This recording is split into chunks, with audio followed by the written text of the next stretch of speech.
Did you just forget to put your microphone on? Oh, it's been so long. It's been tucked away. You forgot how to do this. Yeah. You had to dust it off. But I had a lot of reminders along the way. You're just too important for this podcast because you deal with the Olympics, with just fancy drones over skiers and bobsleigh, so we're not worth your... No, come on. No, I know. It is going to be a flagship episode. Let's see. Lots to talk about flagship. That's a great word. Yes, I want to, before we do anything, nothing to do with aviation. I want to say to my friends at Leica, welcome to the world of podcasting. They released their first podcast today, the 31st of January. See, I'm completely off. 31st of March, 2026. It's not April Fool's yet. Not yet, tomorrow. Yes, because I've already had requests. I know that Apple Podcasts, since 2 days ago, you can get video on it. No, it's not available for all podcasts yet. I'm working on it. So hopefully I will get a video on Apple Podcasts, which is by far where people listen to this the most. Not that you care about video, but already, as Vinod reminds me after every episode in a very positive way, I already have enough issues with the sound because every time I'm either too boomy or not enough because the provider we're using to record these keeps changing the settings and I don't have a baseline. Anyway, so I think I'm going to need... I just want to tell you both good luck. We're all counting on you. Need this for the audio. And if you want video, Spotify and YouTube are still your destinations. Before the music, because last time we discussed about Flighty, and finally you can see it, the new feature of Flighty. You know what? They released it. It's called Airport Intelligence. They released it in the beta just a few days after we recorded with him. So for all this time, I couldn't talk about it. It's very cool, right? It is extremely cool. Right? Yeah, it's a game changer. I mean, everything about Flighty is a game changer. But for those of us that actively use it, it's a welcome addition. So really glad it's out. Yeah, it's really, so it is for those who don't know or don't have Flighty. It's basically like in the title says, it's all in the title, Airport Intelligence. It has, you remember for those who listened to the episode, he was talking a little bit what they had done, whether it was the storm and whether it was the government shutdown and all the delays at airports. So it's basically taking all that and making it into a dashboard format. Each airport, whether you're on the app, and that's important on the web as well, at flighty.com/airports, you can check, I'm going to check YVR. Why not? So right now, YVR, normal operations. Well, congrats. It's a nice day. 79% departures on time, 21% delays. And arrivals is pretty much the same, 78% on time and 17% delayed. And then you have, it's by the minute. So you have a dashboard tells you when there were the delays, at which time. For instance, the arrival delays were very earlier this morning. Sorry. You have the departure boards and the arrival board which has as well the delays. And I see that a flight from Hong Kong has been canceled and it didn't arrive. Yep. You have the weather, the visual flight rules as well. So the cloud seeding, visibility, the wind, the gusts, and you have the performance. Again, here about what is on time or not. You have a daily performance. You can go historically. I mean, it's really, really fantastic. And you have the stats, which is also very cool. Like what are the most number of flights to a certain from a certain airport, so I can see that from YVR. And then the disruptions. Calgary, yes. And which ones are most disrupted? I find that one really good. Yeah, exactly. It's absolutely so it's on your app if you have Flighty. If you have a flight that is already in that you are going to do, if you just click or tap, more likely because you're on a phone, if you tap on the name of the airport, that brings up this dashboard, or you can go on flighty.com/airports. We're not being paid to say that, but it's really cool. And you remember how we said after we recorded that Rolls-Royce episode that we wish we had like this big dashboard. This is part of a dashboard. This is pretty much it. And I was about to say, have you used the map view with the dots? and Yes, so the lights. That I think is the fantastic. yeah, so I'm looking there at it right now. is on, and actually, if you go on again on the website on the URL I gave you, which is going to be in the show notes, on the top right hand side, there says TV mode. If you press that, you have a view of the world, and you have all the dots with all the airports, and you can browse, and you actually can put that on your TV. So because it really scales up to a very nice, you can actually just look at the world and where are the dots. So where are the dots right now? So, well, Canada is pretty cool, actually. It's really fine. Yeah, today. yeah. But Chicago's got a nice big red dot. But the best part is if you have the weather layer on, it kind of goes together. You're like, oh, red dot. Oh, there's weather. And you kind of start making your own inferences. But I might just put this on the TV and see what happens when the family comes home later. Just to get a reaction. Might get chased out of the house, but that's okay. Oh, damn it, it's really solid. So, guys, again, we're not being paid to say that. We just admire that a tool can go further. And this is another point of differentiation. I know I've tried actually a lot of new apps. I'm guessing because of this rise of, vibe coding, as they call it, like a lot of people are coding with AI, which I find great. I mean, there's downsides, of course, but there's tons of new apps for travel and air travel are coming out. And of course, me, guys, I'm a nerd, so I'm trying them all. And you can see that some of them are trying, to be a little bit of a TripIt or a little bit of a Flighty, but getting to that level of detail still puts them ahead of the game if you like to get all these little nitty-gritty detail about all that happens at your home airport or wherever you will go. I think I need to put the music before we get carried away with Flighty more. Here you go.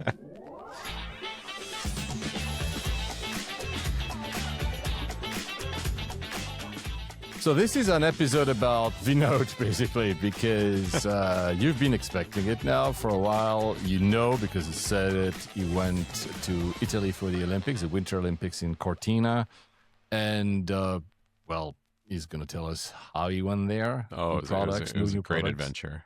Yeah, exactly. So it's all about you. I might opine or not, but we'll see. So go start wherever you want to start with. and just before I start, I'm going to jump into while I was there, my wife said, oh, you have a packet has come in the mail. I was like, oh, I didn't order anything. I don't know what that is. And it was very nondescript. I was like, oh, yeah, this is interesting. So, on FaceTime, open it up. I'm like, oh, right. So I'm going to raise my shirt here. I'm wearing very proudly, thank you to Ben Todd, a Rolls Royce. A little bit of swag, much appreciated. Yeah, very nice. Yeah, so I have also that. It's such a cool, the socks. I had to bring the socks. I mean, no one's gonna know because socks are socks, but I will know, and you will know because I'm gonna tell you. Exactly. Thank you, Tom. Thank you, Ben. It is. Yeah, it's amazing. Thank you so much for the swag. It's really much appreciated. So. Well, classic. My wife said, if you wear that to work, people are going to think you drive a Rolls Royce, and we do not. We drive a Volkswagen. I'm like, but those that know will know. Okay, never mind. Change topic. Yes. I went on a number of flights, and now with what we do with layovers, it's all about extra sense of awareness, this other sensory layer of gathering. Which is fantastic. But yes, I was involved with the Olympic movement, as those of you that listen know. So I go to support the games. So this year, or a few months ago, we just finished the Milan Cortina Olympic and Paralympic Winter Games. So I was sent abroad. So the company that I work for, they take care of all the flights. So you don't really have a say in the routing or even the alliance. You just get booked. But I always make it a point of saying, please put me in a fare category that is changeable, that is upgradable, because I like to manipulate this a little bit, of course. Now, I need to go from Vancouver to, Milan / Venice, because I was going to be based in Cortina. So there were the two hub airports. So when I got my flight itinerary, and I had this received in, I think it was September, I was given it. I just gave this big, really? They routed me Vancouver, Dallas, Heathrow, Venice Oh, in one wow. run. And all I could say is, thank goodness I love to fly. Because what a route. And we'll come back to the other carriers, the other options. Out of Vancouver, I have all the major European options everyone's here. BA, I understand, because BA, by the time it gets into Heathrow, it's generally the latter part of the day, and for the arrival to get up to Cortina, there's another whole section of hours. So I can see a little bit of logic, but also why through Dallas? Like, there's got to be something else. But anyway, it was what it is. So I look all this stuff up and immediately bang it into Flighty, check things out. So Vancouver, Dallas is going to be a just shy of 4-hour flight. And then the main run across the Atlantic to Heathrow, connect onto BA at that point. Sorry. So the first 2 legs are going to be on American Airlines. I haven't flown American in a long time. Flagship. Flagship airline. Flagship airline. And, the last recording you did, we're already going to touch on that. It's a great way to follow up comments that were made. So first thing I do is like, okay, what can we do to change class? Because I get booked in economy. Fine. And I looked at doing the whole thing in premium economy and business. Prices were high. I said, okay, let's just put me into premium economy for the Dallas to Heathrow, the long flight. Because 4 hours to Dallas is fine. And it's the run from Heathrow to Venice, economy is just fine. It's all good. Yep. And so it was a reasonable price. I can't even remember now, but it wasn't much. I thought, okay, this is good. And because, I'm doing this in September for something like 5 months later, no big deal to get a good seat, geek out, go online, watch 8,000 videos as to what's the best seat in premium economy. Pick the seat. And from what I could see online and it's going to be the 777-300 from Dallas to Heathrow, premium economy cabin looks quite good. Seat, space, etc., etc. So I pick a seat. Fine. Vancouver to Dallas is going to be an economy. Again, geek out. Look at the whole thing. 737-800. Not a MAX, just a standard NG. But, they've done a refurbishment or an update to the narrow bodies. So cabin looks fine. And whatever fare category I must have been booked at qualified me to pick. They each have a different term, like that for preferred section of economy, like the first 3 rows that have a little bit of extra room. Yeah. So I had the bulkhead window. It's one of these like 6 a.m. departure flights. I was like, I'm just going to crash out for the first bit and wake up for the last half. So if I just curl up at the window, happy, all good. The part that was concerning is, so in Dallas, it was going to be about a 3.5 hour layover, which I thought, that's fine. That allows plenty of time for potential delays and whatnot. Heathrow is the one that worried me because it was just shy of not even 90 minutes. Heathrow should always worry you anyway. I know. Even if you have 5 hours. Yeah. Sorry. It was like 83 minutes with a terminal switch. A T3 to T5 switch. Mm-hmm. And already at that time, this time of booking, I was already writing and saying, can we please put me on the second flight to Venice? Because I could see that there were many more, every 2 hours kind of thing. No, cannot. We have to. It's in the allowable connection. I'm like, oh, okay, well, let's hope everything runs on time. Let alone the bags. That's a whole other discussion point. Yeah, And we should say that you are staying in Italy, in Cortina, for quite a while. It's not as in you could do that without checking in some luggage, because you're saying, 6 weeks or something, 6 weeks, right? yeah. I had 2 proper checked bags going for this one. Exactly. Now, that is just for the benefit of the audience. I don't think that you're going there just for like 3 days of Olympics and going back. So you need to have your bags with you. Yeah, exactly. So in all the points up to that, I'm over the months checking my BA flight from Heathrow to Venice. I couldn't even pick the seat because I think the fare gallery was so low. It was the other end of the spectrum that they booked me in, that I had to wait for that 24-hour mark to pick a seat. I'm like, well, okay, fine. Yep. What else happened? I got the email from American asking for me to do a pre-meal choice for premium economy. I was like, okay. And it was just simply chicken or veg. Like, okay, fine. But it looked like you had a better meal. Flagship chicken. It's flagship chicken. Right. Flagship chicken. Wow. We just did that. And any other points along the way? I looked at, is there a pay-in lounge in Dallas? Heathrow, anything I can do to speed up the process? Not really. Fine. I went into this thing armed and ready. So then came the 24-hour check-in for the first flight out of Vancouver to Dallas.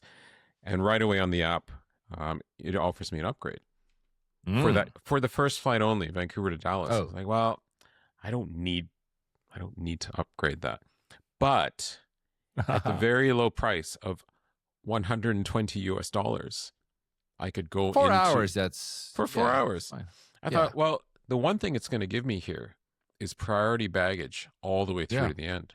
Exactly. So now that helps my Heathrow situation if that does come into play, because priority bags will go into a separate can. They move along a bit quicker. And then the other thing that was nice is in Dallas, if you're arriving from a business class flight, you can use the lounge. But they have 2 categories of lounges. So we'll get to that in a second. I know. I remember when I last went to Dallas. Yeah, yeah. And I've been through Dallas before. It's been years. It's not a sorry. The international terminal is fairly modern, fairly new. It's not the brand new, but it's not from ancient times. And there's other parts of the airport, different terminals that are slightly older, slightly not. So fine. Yeah, so I move up, pick 2A 737. It's a nice 2-2 config, nice big comfy seat, all good. So fine. Process all that. I couldn't do anything on the next flight, the Dallas to Heathrow. That was just still locked in at premium, didn't offer me anything. Okay, no problem. So all is well, gear up, and off to the races we go. So pretty normal weather day out of Vancouver, which was good. It's not like some freak storm came in that would cause any delacing. But even still, coming out of Vancouver with that 3.5 hour layover in Dallas, I'm like, if something were to happen, I have buffer. It's okay. With all things going on with political situations and south of the border, that nervous trepidation. Is there anything, what's going to go on? Like, I'm transiting through and all that stuff. But it was very quiet. And again, the passenger loads have eased off, of course, from the Canadian to the US market. Anyway, point being, I'm at the American Airlines check-in counter because I have to tag the bags and do the whole thing. And it's, I don't know, 5 a.m. or whatever, early morning. So I asked the agent, I'm like, hey, I'm in premium economy. Is there any purchase upgrade available for the main flight? I didn't know anything about Flagship at this point. He goes on the computer. He's like, the way he said it, I thought he said 6,940. I was like, oh, yeah, no. He's like, oh, it's really cheap. I'm like, 6,000? He's like, no, sorry, 694. I'm like, that's a very good deal. Yeah, for a 10-hour 777 pod lie flat seat. I quickly hammer on the phone just to take a peek at the cabin. I'm like, okay, let's do it. Fine. Process everything at the counter, because sometimes you get into this conundrum where you go to these airports and you say, oh, I want to do a big change to the ticket. Oh, can't help you here. I'm only doing bag drop. I'm not programmed to I don't have higher level intelligence to type things in. So I'm not programmed to like that. My and then they send software you, only allows me to do backdrop. yeah. And then they send you to another queue, and you end up spending like Yeah. so much time. But he was able to just, I put the credit Good. card, bang, bang, bang, bang, bang, and all done. Bags now truly tagged. And again, of course, the lounge thing comes into play because now I have access to the lounge. So I go through, no issues with crossing the border because we do the pre-clear in Vancouver going to the US. So you have the Customs and Border Protection, very nice. I was through in 30 seconds, literally. I have the Nexus fast track, so all good. I don't think you even asked where I was going, really. Just looked at me, asked how my morning was, reciprocated, and through. It was great. American does not have a lounge to access in Vancouver in the U.S. terminal departures, which is, that was a bit of an odd thing. I was like, oh, okay. Because, again, the space is a little bit limited. There's an Air Canada Maple Leaf Lounge as one of the home carriers. And there is a Plaza Premium Lounge. It's all the Priority Pass, and I believe Delta and whatnot can get in there. United would go to the Air Canada Lounge, but Americans just not applicable. So, like, okay. And, it's one of these things already, the whole where I'm going with Americans, like, treat your customers with something. I've been to some airports and some airlines where, okay, there's no physical infrastructure to offer, but they'll give you some voucher. I don't know, go take our voucher and buy an expensive Starbucks just to say we recognize that you are in a premium cabin. No, nothing. Zero. It's like, fine. The seat that, I'm going to jump in a little bit here, the seat that this agent booked me in for that 777 from Dallas to Heathrow, it was at the very last row of business where it has the bulkhead wall to then premium economy. I was like, well, okay, fine. I'm like, is there anything more forward? No, nothing. Okay. I was like, I'm going to outsmart this at some point later. So I'm at the gate. No issues. It's the early morning flying thing where everyone's half awake. It's all very quiet. There's ruckiness at the cafe, and slowly the gate agents still show up and bring the signs out for the day, and the airport comes to life. It's kind of a nice feeling. You see the aircraft sitting there waiting for you. It's been groomed. It's there. It's all very robotic, right? Yeah. The crew shows up, and it's it's American Airlines crew, the uniform. All this now starts to remind me of what it's like to fly on a American carrier. But it's fine. Everyone's fine. Everyone's friendly. While I'm sitting at the gate, I'm on the app, hammering away. I download the American app. I have a profile. I'm like checking the seat map for this upcoming long haul flight, and bang, something like 7K far right opens up. I grab it right away because it's like forward, mid. I'm like, perfect. This is where I want to be.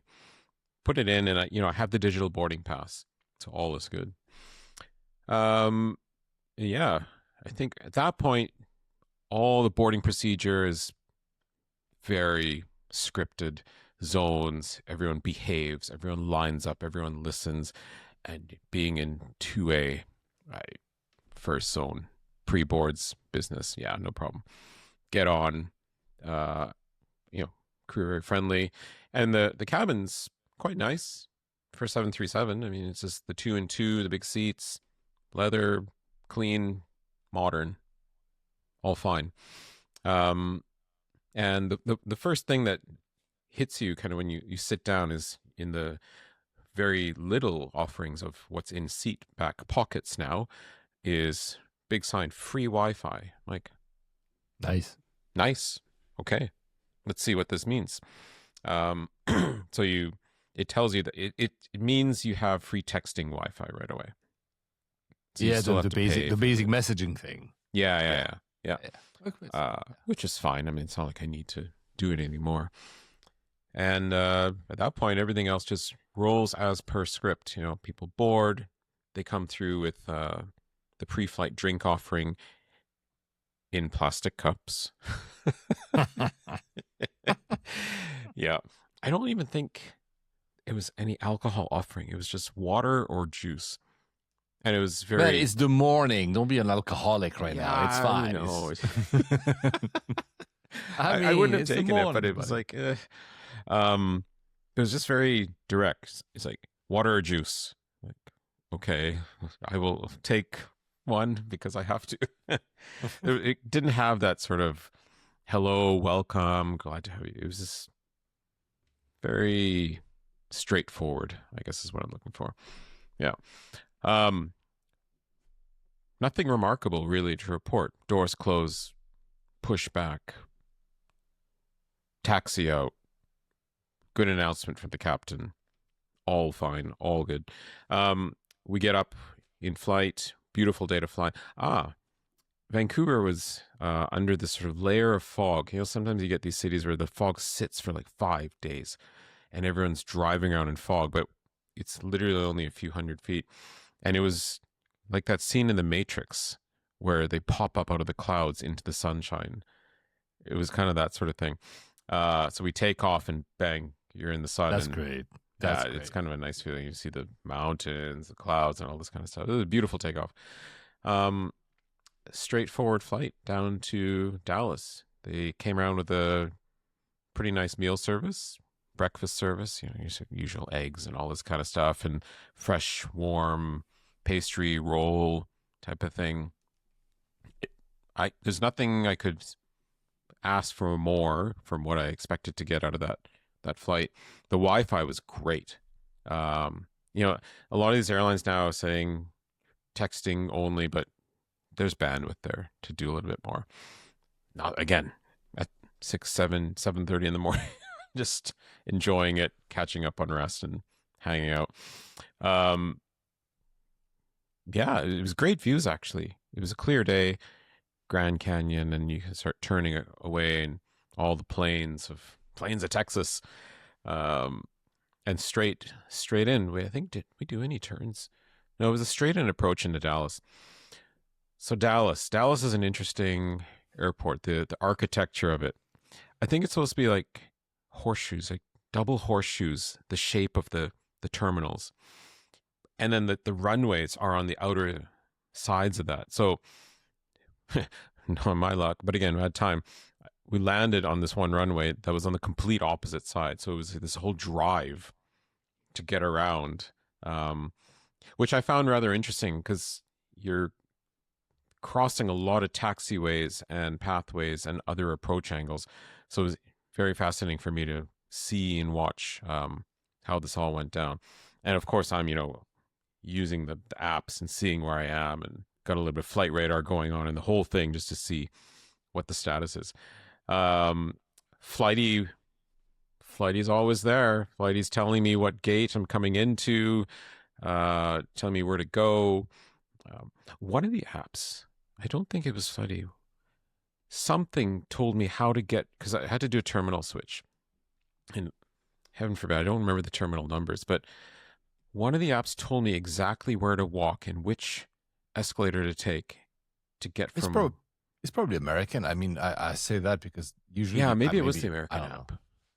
Yeah. Must have been. Because every time for me it has happened to me that an app would give me some kind of wayfinding, it was always the airlines app that did it. Yeah. So now comes the whole, got to find the lounge. And this is where I got a little bit confused, because the American Airlines lounges are called Admirals Club. But Indeed. then there's also the Flagship Lounge. And then there's Flagship International Lounge. Yes. And then there's Flagship Business. But then there's the Admirals Club Business. Just tell me which lounge to go.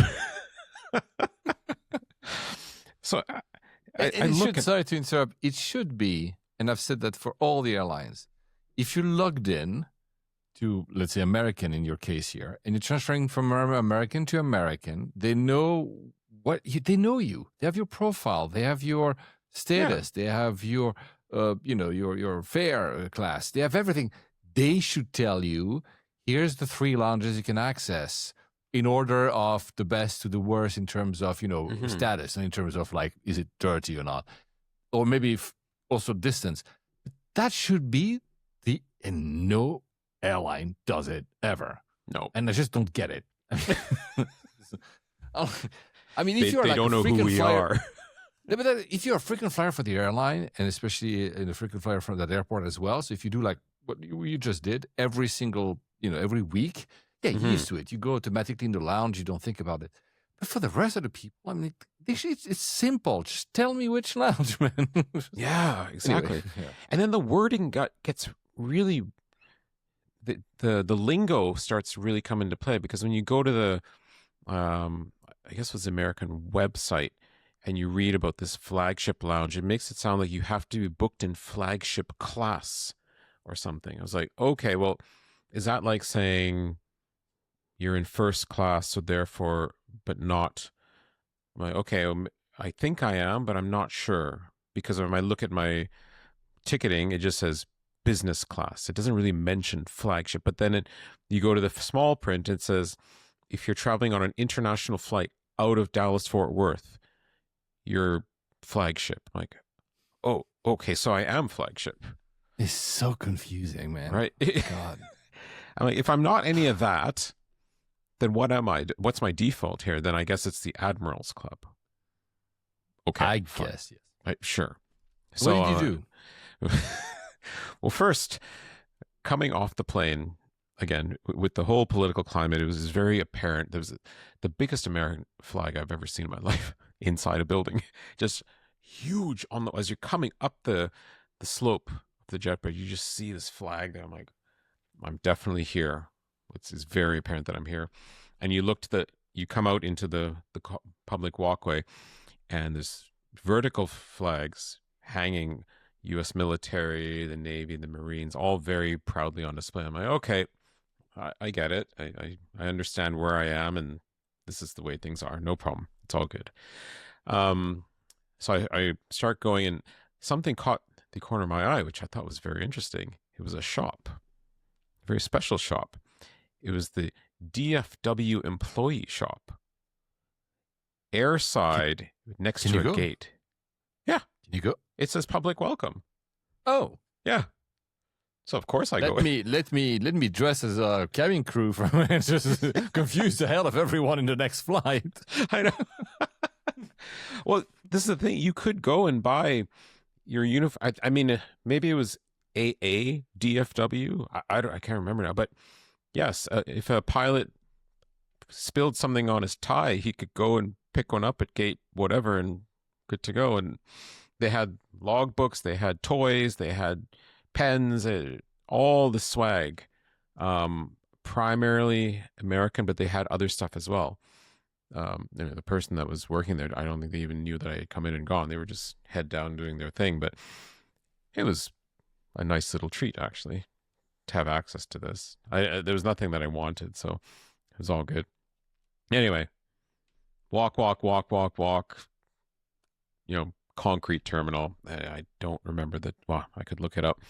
But it was just one of the domestic terminals, and you had to sort of make your way across the huge internal roadway causeway. So you take this big, long overhead bridge. It was very nice, actually. It was nice, huge views, and then it punts you into the international terminal. I don't think it's not like Los Angeles where it's got a name to it. I think that's the Tom Brady, but this is just a number, whatever that terminal number is. And I had been here before, so it all seemed a little bit familiar. There's like a central food court, and all the gates are nicely plotted around. Yeah, I've been. It's nice. Yeah. Follow the signs to the lounge. Go. And finally, I find the entry point. So it's an upstairs lounge. I go to the first check-in point. I'm here. And I was a little bit worried because remember I changed my seat for that second flight. But it didn't matter. They scanned it. And then she gives me a black card. What? Yes. I felt Because like I'm pretty sure the lounge you mentioned is the same lounge I've done last. So I know exactly which lounge you mentioned, but I didn't get a black card. And in my mind, I was like, I need to take a picture of this because I have a black card. Oh. So I get the boarding pass back. She's like, give this to the agent. Go up the elevator, turn right, and give it to the agent. Okay.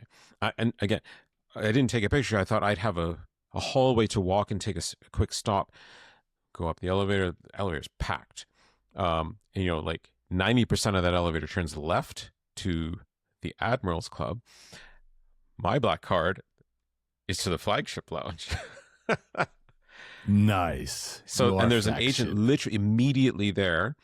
I show the black card. Thank you very much. He pushes the button and a door opens, like a frosted glass window door just slides open. That's a VIP section, right? It felt very VIP. Absolutely. That's exactly what this was. Yeah, it was very nice. That's cool. And the first sort of desk counter is a lounge server there pouring, what do you call it? Bellinis, like the slushy champagne stuff, like right in front of you. Like you almost have no option but to not to take it. So you're with your carry-ons and your stuff, and you have like this glass. You're like, okay, great. This is nice. I mean, this is at what 10:30 in the morning, something like this. So fresh weight to the day. And now I'm here in the Flagship Lounge. Pretty nice one. It's a full long lounge. Like it's just runs the full length. It's the windows. I'm pretty sure it's the one I've been actually.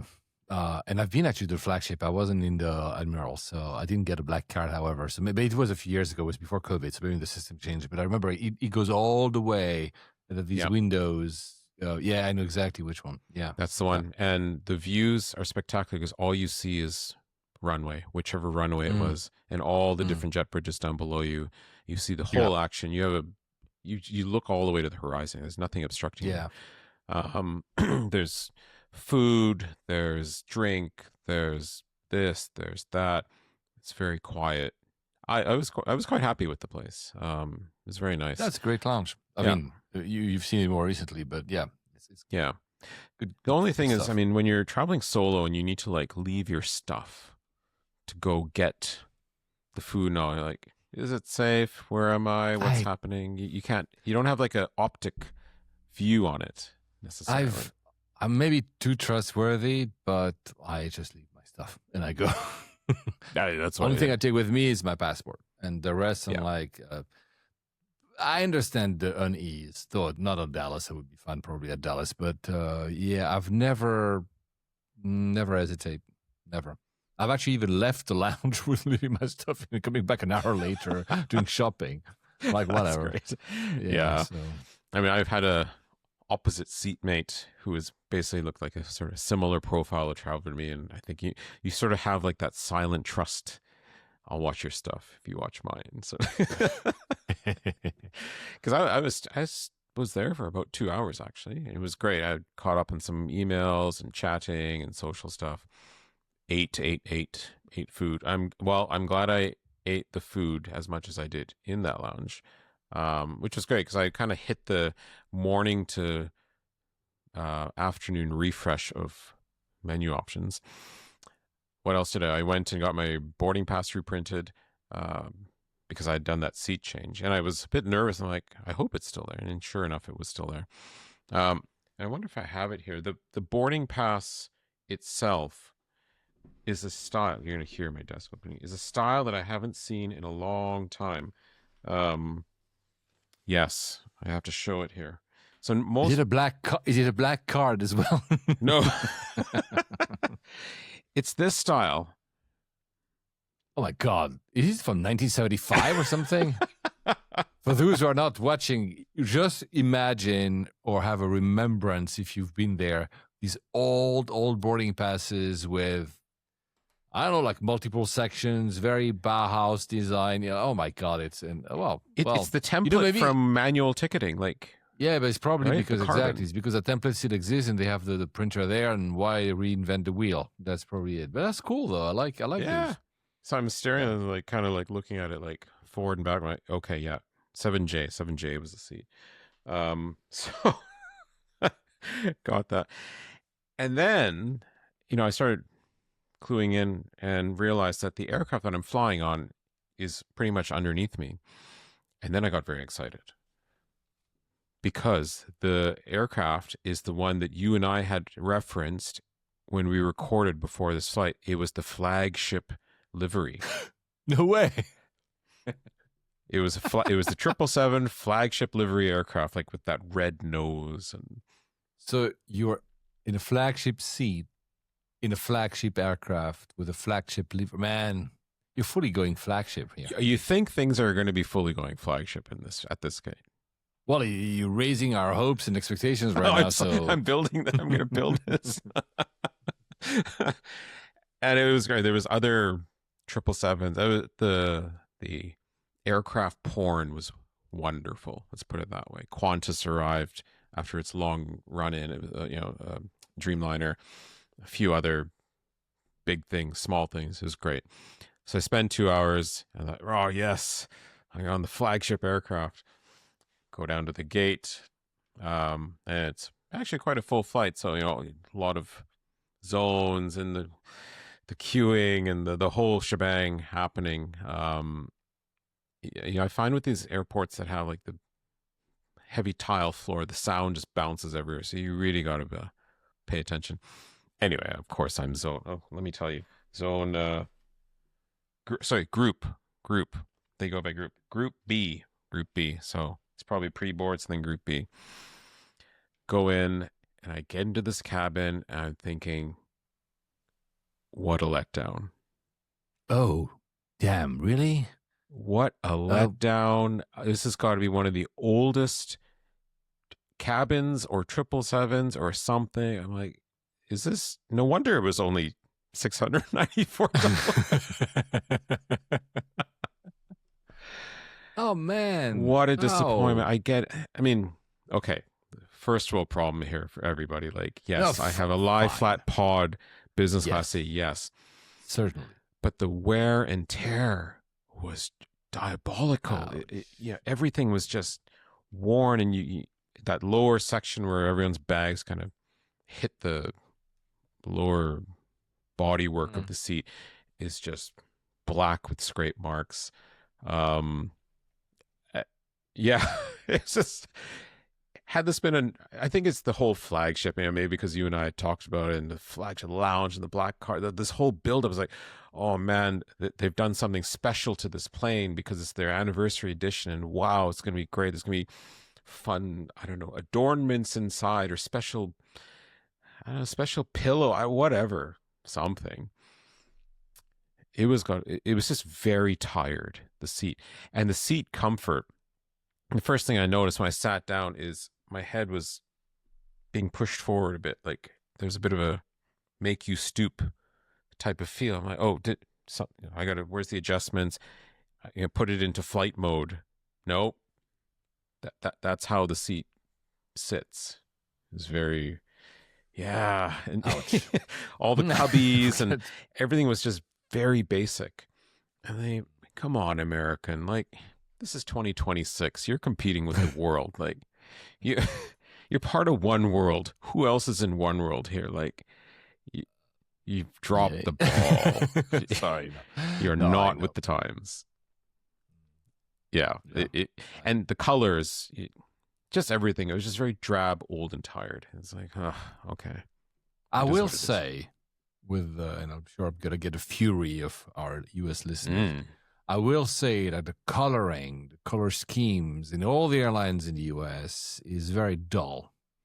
I'm not expecting. I do not like, the flashiness of or tackiness of an Emirates, but it feels dull. I mean, the blue is never fully blue; is a bit dull. It's great for wear and tear, these color schemes, because they probably last longer.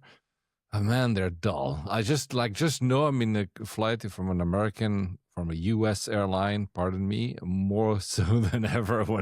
I don't know. It's BA can be close to that sometimes, to be very honest. Very absolutely, they similar. can be. But all you need is like a it's that- splash of red, like the way maybe Delta. You kind of little Yeah, flick, some yeah. highlights. This was yeah. brown and gray and olive. I don't know. A lot of gray. Boarding's going on, and then there's the menu, and she comes to take the meal order selection. I'm like, okay, very nice. And there's like something like it reads very nice, like lamb chops or something.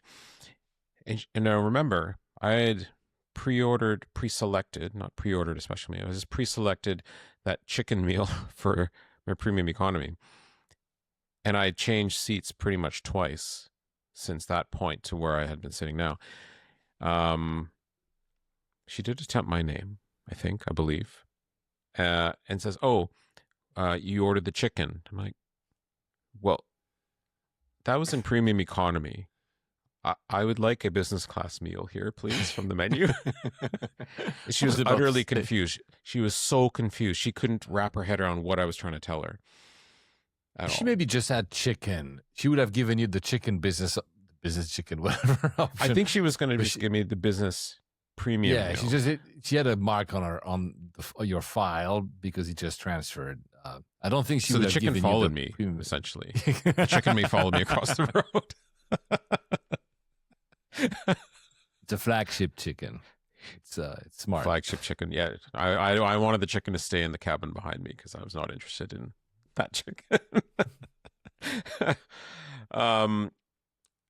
Pre-flight drinks, plastic cups again in business, and I know this has come up a few times on this podcast.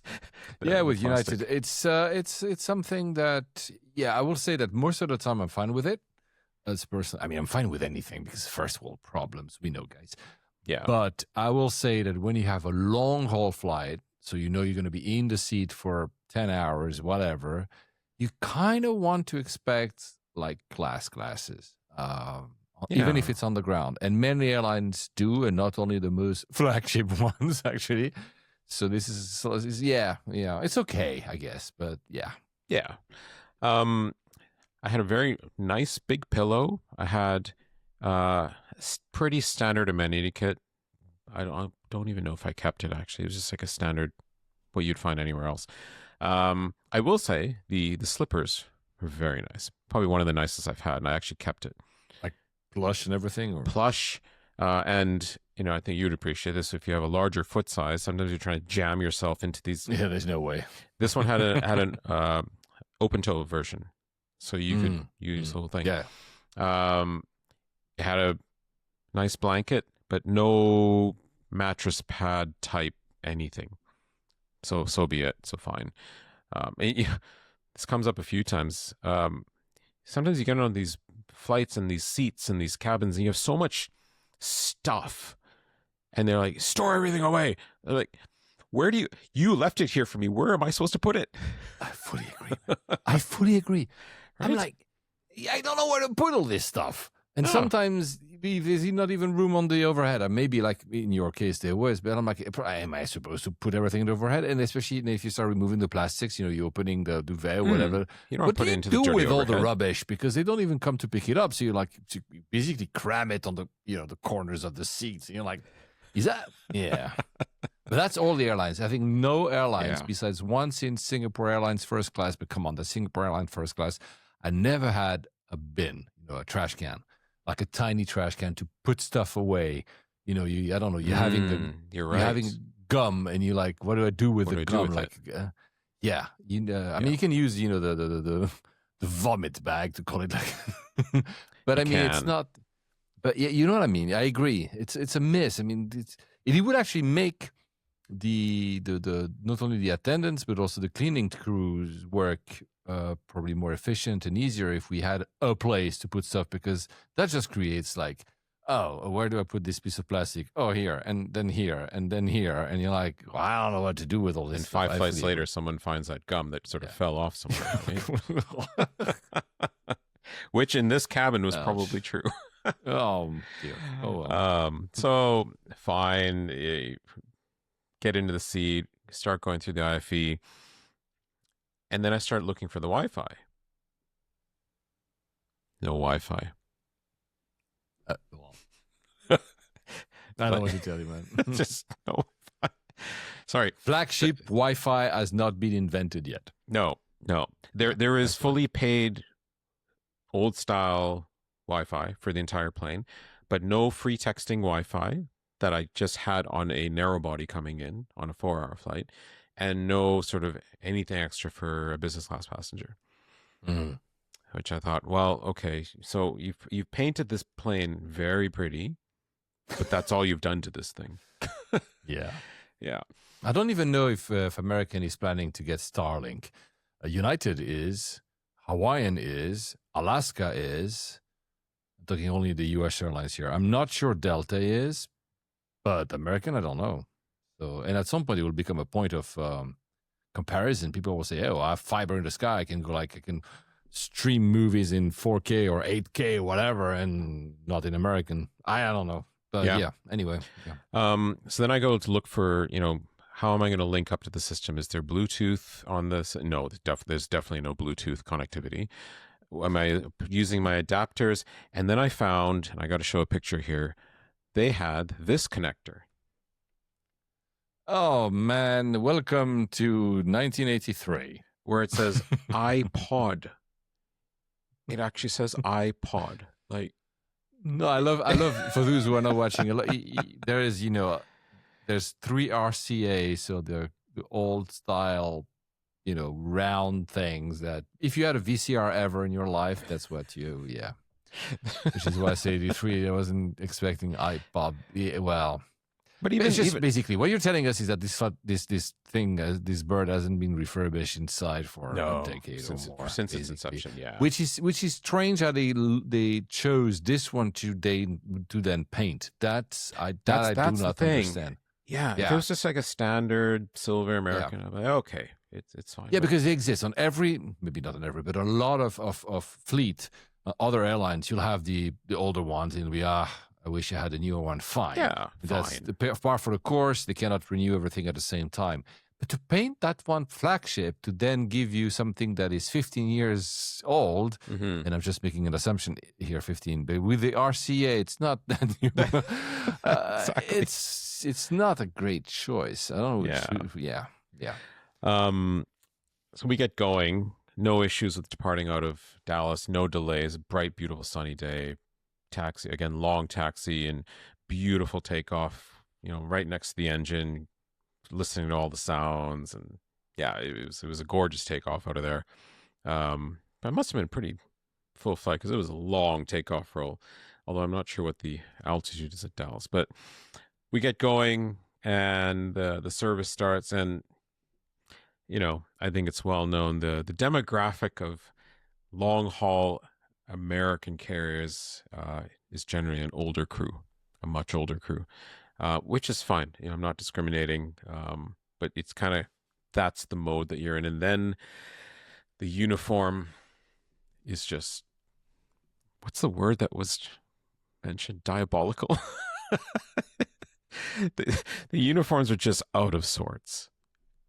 There's no uniformity to the uniforms. There's 8 different versions, and I didn't know what was happening, really. It's a bit what Matt said in the last episode on American is not well put together. Look, I haven't flown American for a little while, so I'm not going to, but it's true that again, same word, it's uninspired. And here I'm talking not only American, even, look, United, the flight that I mentioned a few episodes ago, had also an older crew, but I didn't, and again, like you, it's no discrimination, no ageism, because I'm part actually of that generation. Yeah, first and foremost. But they were, and they were amazing, and they were very, there and everything. And the uniform, again, the uniform might have been dull, but it was fine.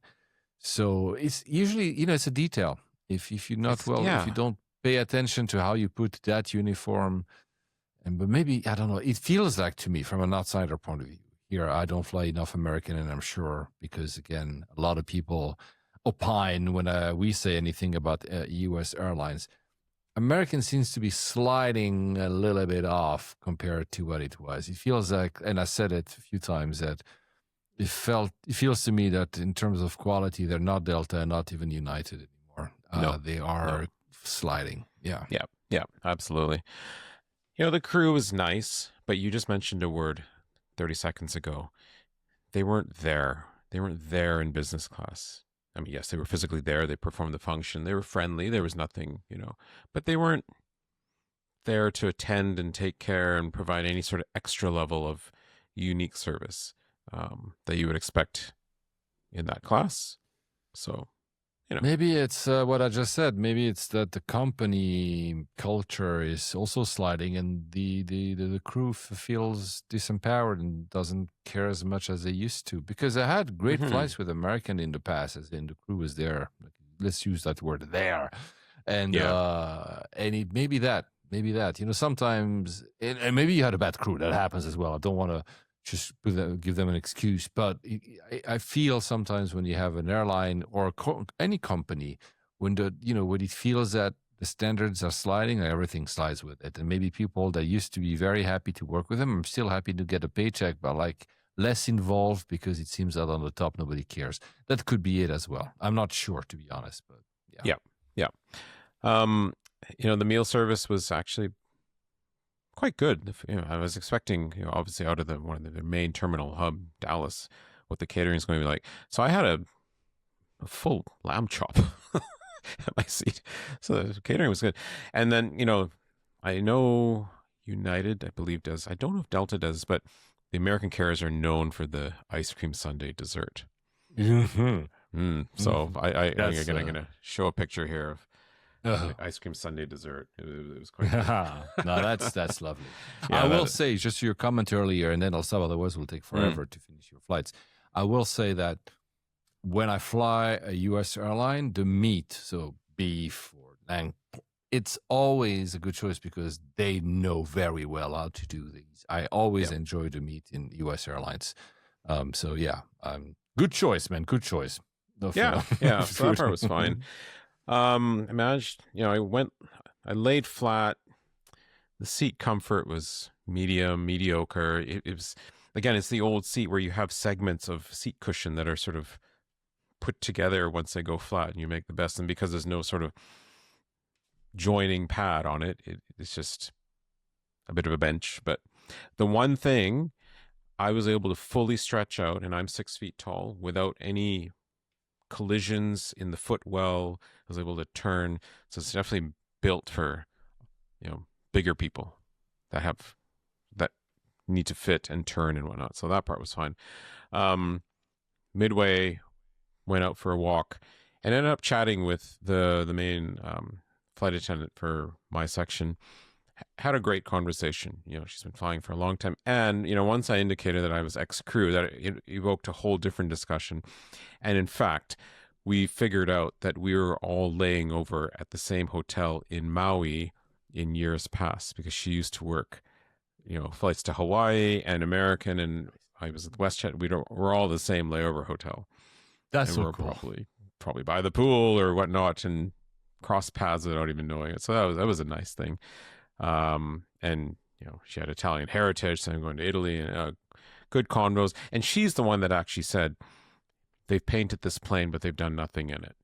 She said it herself. She said it's one of the oldest in the fleet. They haven't done any upgrades, and she doesn't know when and if they're ever going to. But she said they put a nice paint job on it. Her words. I was like, okay, there you go. But she's right. Yeah, she's totally right. Yeah.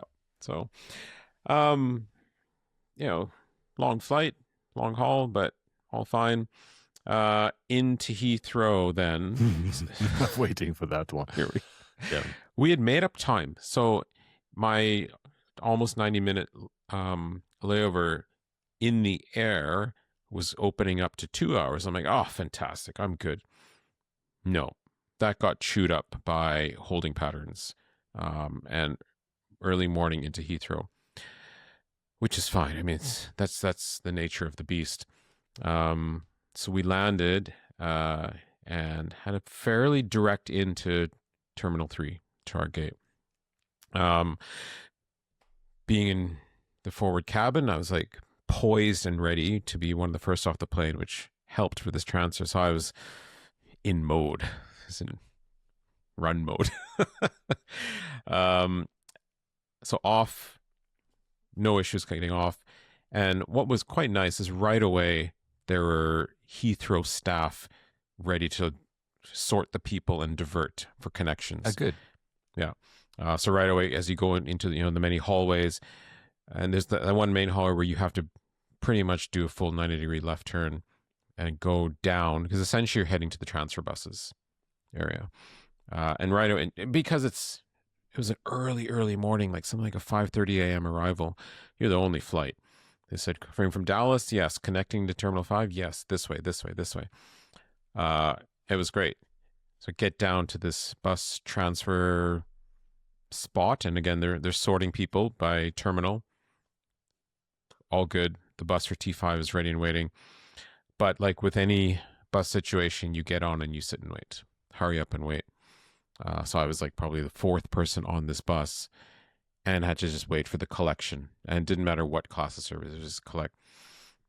And the one thing I just couldn't figure out, Heathrow is supposed to be a world-class airport. Why are you putting a bus that's basically a city bus that has no room for luggage, nowhere for people to pass?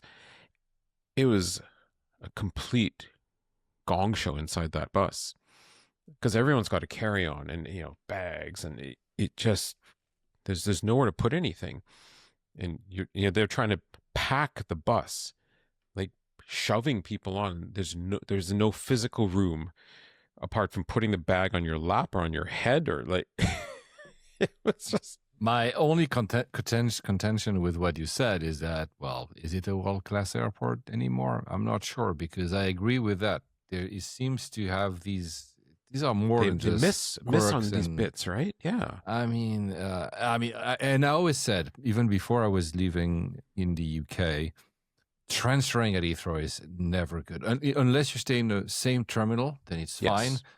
But it cannot happen always, because like you just happened with you, T3, T5, it's just a mess. It's just a mess. And so then I feel sometimes it's easier to transfer amongst different terminals at Frankfurt. And if I say that, that's a lot. Or even sometimes at Charles de Gaulle, that it is at Heathrow. Heathrow is not made for, No. I mean, heaven, if there's a day when there's like an internal train, sure, that changes the dynamic. But we'll be dead by the time they build this, man. Sure. Sorry, but yeah.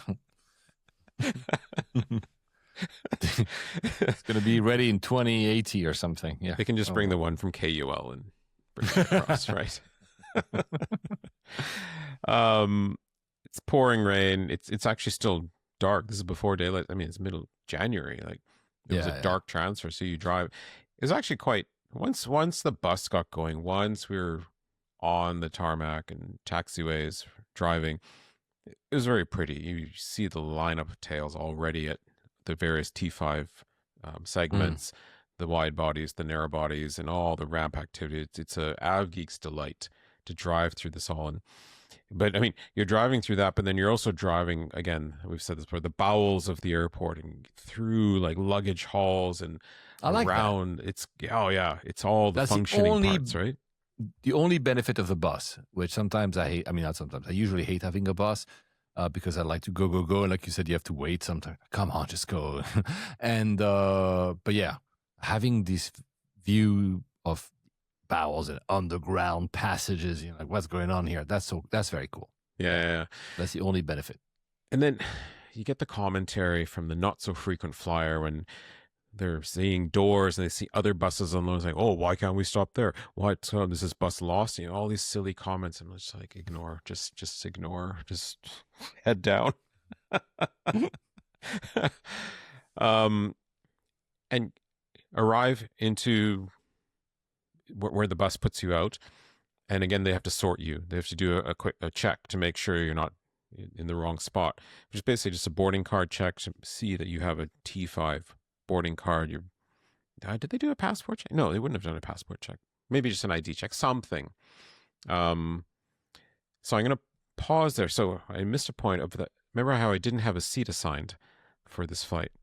from Heathrow to Venice. So at the 24-hour check-in point, I nab a seat. And it's just like I don't know, the only aisle seat I could find. It was like third row from the back on a A321, I believe, or was it a 320? Oh, 320 Neo.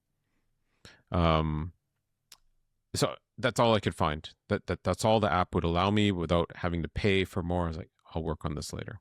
Okay. So I get in and up the escalator into the main T5 hub there. I have plenty of time. That transfer, even though with this bus and all the walking and all, I still had an hour to kill in the end. Which, then I wasn't worried anymore. I'm like, okay, I'm here. Like I've done my connection. Everything's fine. First thing I do is I right away, go over to a BA customer service point saying, hello, can I change my seat? And she says, yeah, absolutely. Sure. Would you like emergency exit? I'm like, yes, please. Straight away, right up to Amazing. first row of emergency. Amazing. Which is going to be even better because and we'll get to that once I get to the plane. We did a quick lap around just to get some morning refreshment, coffee, smoothie, et cetera, call home. And it's becoming rush hour. The terminal's like alive and everyone's going places. It's a great scene. It's like almost like a movie scene, like a Tom Hanks kind of thing. And fortunately, my gate was, how do I say, like right there. I didn't have to go transfer anywhere. It was just around the corner in the hall. I was so early, I went, and the gate wasn't even open yet. But at least I knew where it was. I went, did my laps, come back. And when I came back, they were already calling boarding. So again, I don't know how or what, but I was already in zone 3. Group 3, you mean? Sorry, group 3. Yeah. I'm not sure if anything from my American stuff had transferred through or the emergency exit row it qualified me for it. I was like, oh, this is very nice. Okay. Zoom right in. And what was beautiful, and I got to verify this here on Flighty, is this aircraft was practically new. I'm got to pull it up because I think it was only like 3 months old. It was like I still smells fresh of plastic. Fresh of plastic. Wrapping around us. Everything was bright. I mean, I just come off like the total other end of the spectrum, the Flagship. Yeah. This dark, tired, poor aircraft. I jump into this brand new car dealership demonstrator model. Bright, beaming, which after that long a travel at that time in the morning, you're like, oh, can you turn the brightness down, please? Emergency exit seat, nobody next to me, tons of leg room. It's fantastic. It's great. There was a lot of aircraft and ramp activity going on around. You could look out the windows. There was planes everywhere. There was just so much going on. They boarded that so fast. I think we pushed back we were ready to close the doors 20 minutes early. But due to slot restriction, we had to hold, of course. I mean, yeah, that's Heathrow. That's just the way it is. But right? that's more due to the congestion. Yeah. I'm not here particularly dissing Heathrow. The morning, only 2 runways. That's what you get. Yeah, they need a third runway. Absolutely. But they pushed us off, and at least you're in motion. You're doing something. Okay, you push back. You go taxi to a spot. You drive slow. You're in mode. So in the end, it wasn't terribly long that we had to wait. Like it just felt okay. We made it to the runway. We're going to take off. These Neos, these new engines are beautifully quiet. So it's a nice gorge, and the sun was rising. Everything worked well, and it was smooth. Cabin crew were fine. They were friendly and young and energetic, and you get your little bottle of water and your Scottish biscuits. An offer to buy stuff, which I was fine. And it was only, I think, just about 2 hours to Venice at that point. Fast, easy. And then into Venice, which I had flown out of once before a long time ago. So high amount of unfamiliarity with the airport. Come in, and you could basically come in with a lot of the other Europeans, is KLM, Lufthansa, all around the same time. And we go to a stand requiring a bus. Fine. Yeah, I know. That's sorry, my friends in Italy, and I do have a lot of them. Many airports in Italy, you get that. Yeah. But hold on. But there's also a reason. Has nothing to do with Italy. The infrastructure is also often made for no passport control. So whether you come from Amsterdam or Frankfurt or whichever, whereas of course, because of Brexit, it's a small aircraft, but it needs to go through passport control. So that sometimes require to have a bus, because they'll bus you to a place when they can do a control because you've come from outside of the EU, inside the EU. So it's not only on Italy, guys, it's also simply on not being in the EU anymore. Yeah. Very true. I know simply because I live here, and every time I'm like, oh my God, a bus, like everybody else does. And then we have a bus. So it is what it is. Yeah. They didn't sort the bus. I mean, same thing. Hurry up and wait. Everyone get on the bus and wait for the entire aircraft worth. I think it was probably 2 buses worth in an A320. But we do this long I will say, drive. sorry to interrupt. I will say most airports I've been to, and there's a very, very, very, very few exceptions, they just cram the buses. They don't like segregate buses in class, in business class versus economy. So yeah, it is par for the course. So you lose your advantage, especially if the door, you're not sure which door you need to be getting off from. Is it the front left, the front right, or the back left, the back right? Oh, there was someone's in the middle. And you'll try to look afar. Where could it stop? Do they stop in one direction? And it's never the one you actually thought it would be. Nope. Yeah. Nope. And that was the game. It's exactly the game I was doing, because this bus is going all over. Again, I don't know the airport. And again, the silly comments, oh, we've driven past this plane before. I'm like, yes, we have, because the bus has to go turn around to get the doors on the correct side to get to the right terminal thing. And I think I mentioned this before in Kuala Lumpur, but they just made it obvious, where they just take you out to this circle and do a full U-turn. Here they did a scenic route, at least. Nice. Yeah, it was a quiet arrival. I mean, this is before the Olympic rush. So you get off, and it's exactly like you said. You make your way through to passport control. I don't think it was automated, but also manual combined. Yeah, because you have this new entry-exit system in the EU that is now as creating a lot of backlog. The airports that actually had so much. So basically what it means is that now when you enter with a non-Schengen passport, this is Schengen, it's not the EU, it's Schengen, which is smaller than the EU. You have to put your prints on a machine. It has to do the biometric stuff. And then the hope will be that once you do that every 3 years, the rest you just go to an e-gate, you're in, no matter the passport you have. But that period now is that everybody has to register to these new machines, unless you have a passport that is from the Schengen area, which thankfully I do. So every time I've seen lately, I've been many times to Europe, and every time I saw like queues, the worst one was, where was I? It doesn't matter, but it was like, I don't know, like Asian, probably Chinese tourists. It was probably 3 hours worth of queue. And I just passed by everyone because I didn't need to do any of this. And I was like, haha, bye-bye. That's the advantage of dual nationality. But yeah, it's a bit of a pain. That creates a bit of a pain right now to enter Schengen, sorry.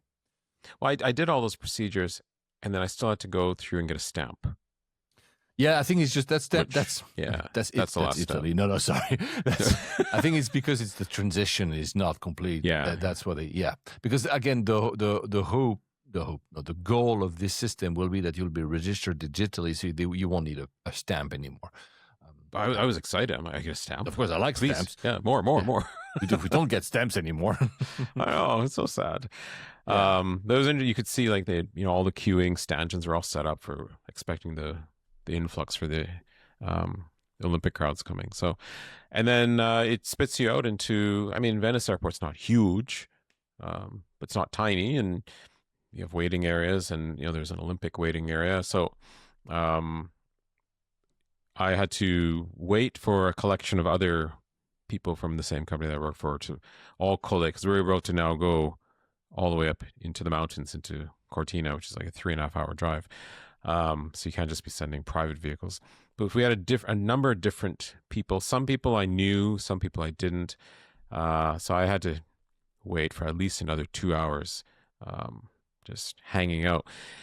And one guy that was in this group is also from Vancouver. So he's arriving the same day as me. He comes out. I'm like, oh, hey, Baba, good to see you. How did you fly? Oh, they just put me on Lufthansa through Frankfurt, straightforward. I'm like, why wasn't I done that? Why did I have to go through Dallas? Dallas. Come on. Well, then again, you didn't have to go through Frankfurt. Yeah. No, but maybe just luck of the draw. Yeah, I think at the time of booking, I think I was booked earlier. And I was like, oh, well, good thing I like flying. Yes, exactly. Yeah. And then at that point, we head up to Cortina, and the last sort of funny, and it's off the airline route here, but relevance with the luggage. You mentioned, when you go for 6 weeks, you're taking luggage, like checked bags.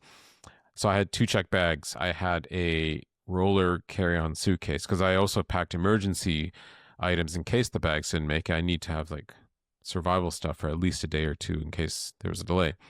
And a backpack. So I had to be dropped off to pick up a fleet vehicle. And that essentially, that drop off was on the side of a highway. And I had to walk 100 meters down the side of a highway with my bags in some snow to get said vehicle. It was not part of the plan. That initially it was just supposed to be dropped off at the hotel, but the way, again, logistics and all, like, it's better for me to just do this and save a whole much more headache the next day and get this vehicle. So yes, that was the end of this journey, was opening the side of this motor coach, jumping out, grabbing the bags with all traffic behind me, and walking down the shoulder of the highway to end the day. I hope the Olympics were more for you, at least, were more successful than this. Were you happy? Were you happy with the Olympics? Were you happy with the how you went and everything? Not as happy as I would like to have been. Okay, but I mean, this is not the point of the show, so we'll not dwell on this. But from an outside point of view, so someone looking at, and I love Winter Olympics because these are sports I grew up with in Switzerland, and also probably because that's the only time Switzerland has a shot of winning stuff, right? Or my mother's country, Finland, as well, right? There's not, I mean, not that. Anyway, the point is, they look pretty cool. They were successful on TV. I mentioned at the top of the show these drone shots above the skiers and below the bobsleigh, and I mean, they look really cool. I didn't watch all the events. I didn't have time. Was working a lot, but it was cool. So from an outside point of view, it was like, oh, Vinod is there, and he made sure these are cool to watch. So that's good. No, that's really good. Yeah, the background operations, were not as optimal as we would like to have been, but at least what was delivered was where it was meant to be. So yeah, exactly. The product, yeah. So I'm there for the Olympics. I'm there for the games, and one day I'm out and I'm at the sliding center. There's like this sort of bridge that connects to other road network. I'm waiting for this cargo truck to bring in a delivery. So I'm standing with one of my other colleagues, who I'm going to mention also in a bit, just staring at, staring at the sky or whatever. And this gentleman's sort of approaching, walking, and I don't know this person. And he says, just out of the blue, says, "Are you Vinod?" Yes. Now I have accreditation. So I was like, okay, is he just looking and trying to pronounce my name? I don't know. He says, "I listened to you and Paul. You guys are great." Sorry, what? That's nice. Who are you? Tell me more. Forget the cargo truck. Let's talk. That's cool. It was awesome. What's his name? shout out to Andrew Osterbrook. Andrew, Loyal shout out fan. to you. Yes. That's cool. That's so cool. Thank you so much, Andrew. It was really nice. And so, this started a whole quick friendship. And, we met a couple times for a coffee and just talked av geekery. It was great. It was nice to have that while I was away in this sort of working mode, to be able to like take the mind out and go into layovers mode and talk all things. So Andrew's been listening to you and Alex for a long time as well. Loyal listener, a lot of flight miles. Andrew, I introduced you to Flighty. I hope you can tell us how that's been. Because you've been Andrew, tracking. thank you so on much for something having been and continue being a loyal listener. I appreciate it a lot. So thank you, Andrew. Hope to meet you as well one day. I always love to meet. And Av geeks are always kind people. I don't know how they're just nice people, and I mean we are nice as well probably, but it's just cool because I never ever had a bad encounter with someone who said, "Oh, layovers." Yeah, it's always cool. So yeah. We appreciate if you spot us. Not that you need to, because I'd rather be anonymous more. But if you spot us, don't hesitate to come to say hi. It's always appreciated, always. And they started the show talking about the video component. Well, that's how he knew who I was, because he kind of saw the face familiarity. He'd seen the YouTube side of it. Yeah, and put two in. And because I had mentioned going to be in Cortina, sliding, he put in. So he was also working for a different entity at both venues. So that's how we were able to put it together. Cool. Yeah. Great stories, great sharing of experiences. So hopefully we'll hear more on that front. Another interesting individual who I hope is going to be a new fan. One of my colleagues, his name is Mark Wallace. He said he brought in something really interesting, which relates to loyalty and Qantas and Emirates. I'm here looking at my phone because I have to pull it together. So he's a frequent flyer on Qantas, and he holds Qantas Platinum, actually. So his flight into Venice, Sydney to Dubai to Venice, economy. Again, Emirates the whole way, no Qantas. The senior purser found him, introduced herself to him, greeted him by his name, thanked him for being loyal with Qantas, even though that's not Emirates. And he told me all the details there. Basically brought him extra service, extra meals, like tried to make his economy experience as business class recognized as possible within what she could do. The wine from the forward cabin, the extra, the nuts, all this stuff.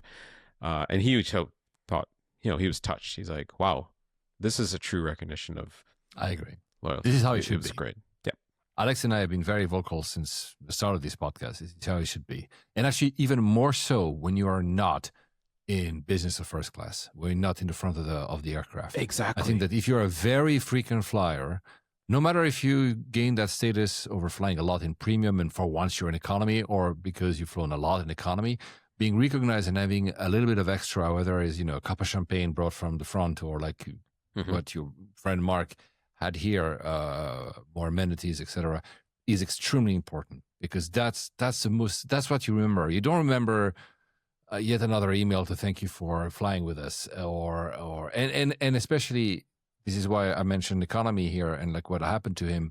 If you are in business class, you already have a lot of good stuff, and they give you an extra cup of champagne. I mean, what? Yeah, well, okay, whatever. I have that already. I mean, I think it's very few airlines do it. Emirates has done it with me in the past. I remember I'm no longer any gold, whatever, but I remember I was in economy, came a cup of champagne, thanking me.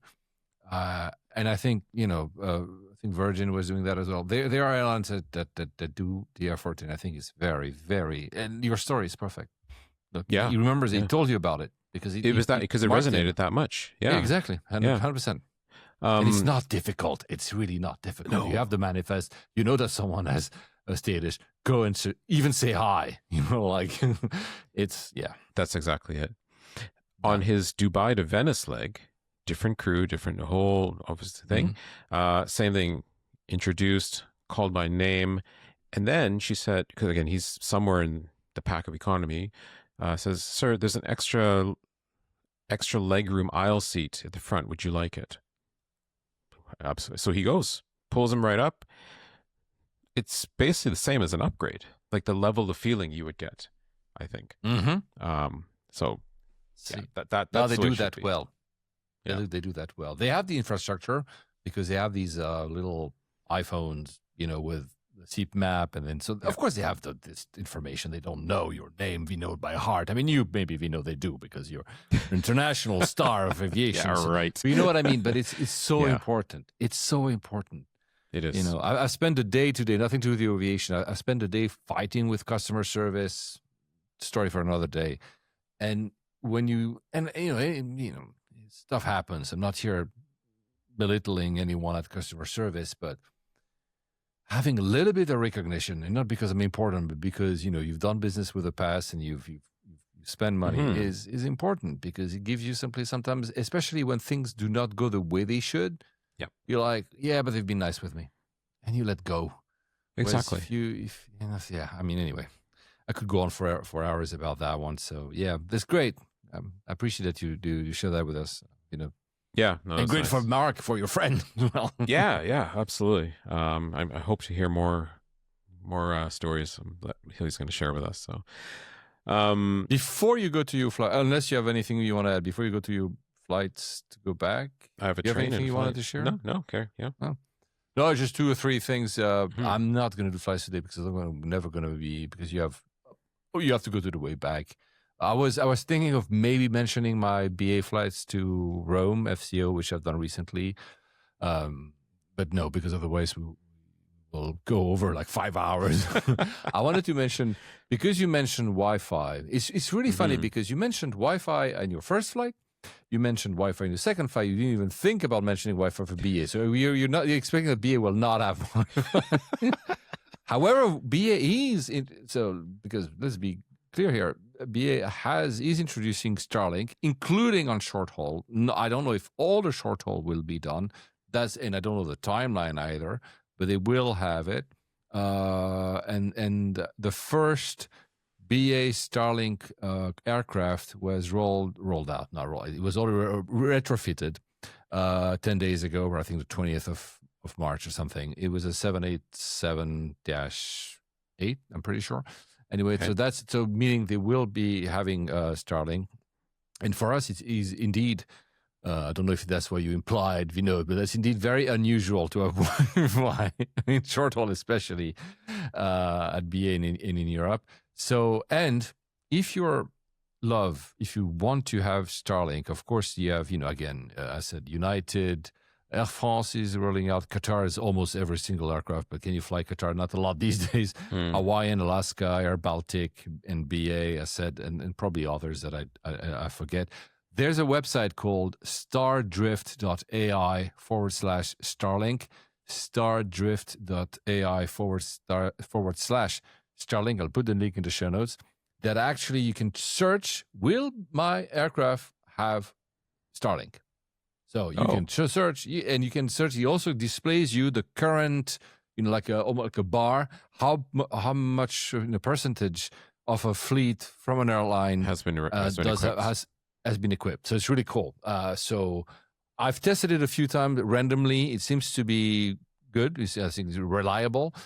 So if you want to see the state of the installation of Starlink in all these airlines that are doing so, I've mentioned, I think, pretty much all of them, but there's probably others. Or if you simply want to know if your next flight will have it, I think you can enter a flight number, if I'm not mistaken. Anyway, that's pretty useful, especially at this stage. I think in 5 years, everybody will watch Starlink and nobody will even care. But right now, it's cool to know if you have it. Yeah. And since you mentioned, I know you're going to go back probably to. Are you going back? How are you going back, by the way? Are you going? What you didn't tell us? How are you going back? Before I say anything, I'm not even sure how you're going back through Heathrow. back to. So you're not the only one. I don't know if you've seen. You just you probably seen that in the news. The United email to their staff. Have you seen that? No. So they I mean, it's a mistake, obviously, but United sent a memo to all the ground staff, all the staff, saying you were being relocated to London Heathrow. So they were supposed to send that to only a few because, they only have 3 bases outside of the US. I think it's Guam is the other one. Yeah. And maybe besides London, and the rest is in the US. I think that's how it is, but I'm not sure. Anyway, they send to, let's say, 30,000 of their employees. They said, you're being relocated to Heathrow. They create a bit of a ruckus. It's like it's that famous, you forget to CC and you put everybody as, anyway. All staff. So meaning some people are, do love. United seems to be loving Heathrow. No, of course it was a mistake. But so you're going back to Heathrow. So I'm guessing you're going back. Yeah. And? Just before you... Oh, from where? Yeah, go ahead, please. Yeah, I went and actually looked at the plane that I'd flown, London to Venice. And I think now I remember, I think I was probably so tired. I'm pretty sure the crew did say the plane is so new, it hasn't been fitted yet with the Wi-Fi. Oh, it's possible, It was a 3-month, it was a 321 Neo, not a 320 Neo. And it was only 3 months old. Cool. Actually, yes, it would have been, so this is a good, interesting thing on Flighty. Was it 3 months old at the time? Or is it 3 months old today? Had to have been 3 months old at the time when I flew. No, at the time. I think it's the time of flying. This is like a hard Sure fix. Yeah. No, it's the time of flying. Your stats would be meaning, like some of the aircraft I've flown are 55 years old. Yeah, that's right. Well, no. No, it's the time of the flight. Yeah. The 3 months. I've done, recently I've done quite a few Neos that were very new in other airlines as well. So Lufthansa had a very new, I flew recently with them, a very new Neo as well. Although Lufthansa, I don't know if you've heard, and then we'll go back to you flying to Heathrow with BA, but Lufthansa has been trying this past month. Thank God I didn't have to go through that shameful trial. They call it the light cleaning. So they're not cleaning the aircraft exactly, or your face tells everything. Yeah, so it's a concept in economy where they say they're going to clean the lavatories and the seat back on request. What does that mean? Request by who? Exactly, like me, like crew, or of course, if the crew deems it necessary. I guess if the lavatory is really, really dirty, they'll have to go.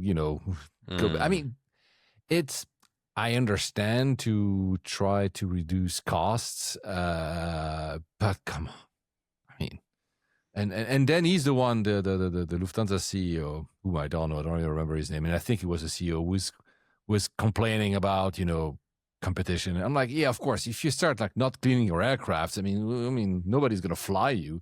It was a trial. It's only an economy. I'm pretty sure so it creates a bigger class divide, I guess, because in business class you'll have your seat clean when not in the back. I don't look.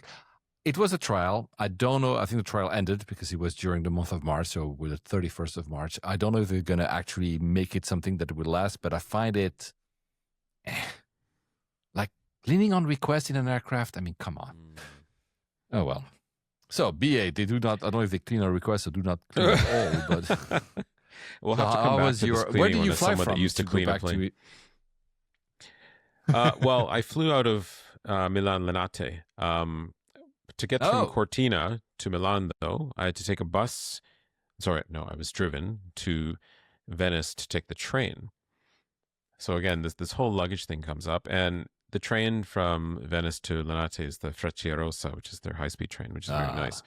Very nice. But where they fail, it was like being on that Heathrow bus. There's little to no luggage storage for big luggage. Oh, really? At the ends, at the what do you call it? Where the train, the two ends meet, there should be luggage racks. Yes, there's luggage racks, but you can basically get 1 suitcase, 2 suitcases, and that's it. And yes, the overhead rack in a train is generally quite large. I get that, but you can't put a full size suitcase up there. So luckily, I was traveling with some of my assistants, and I mean, I had labor to help me.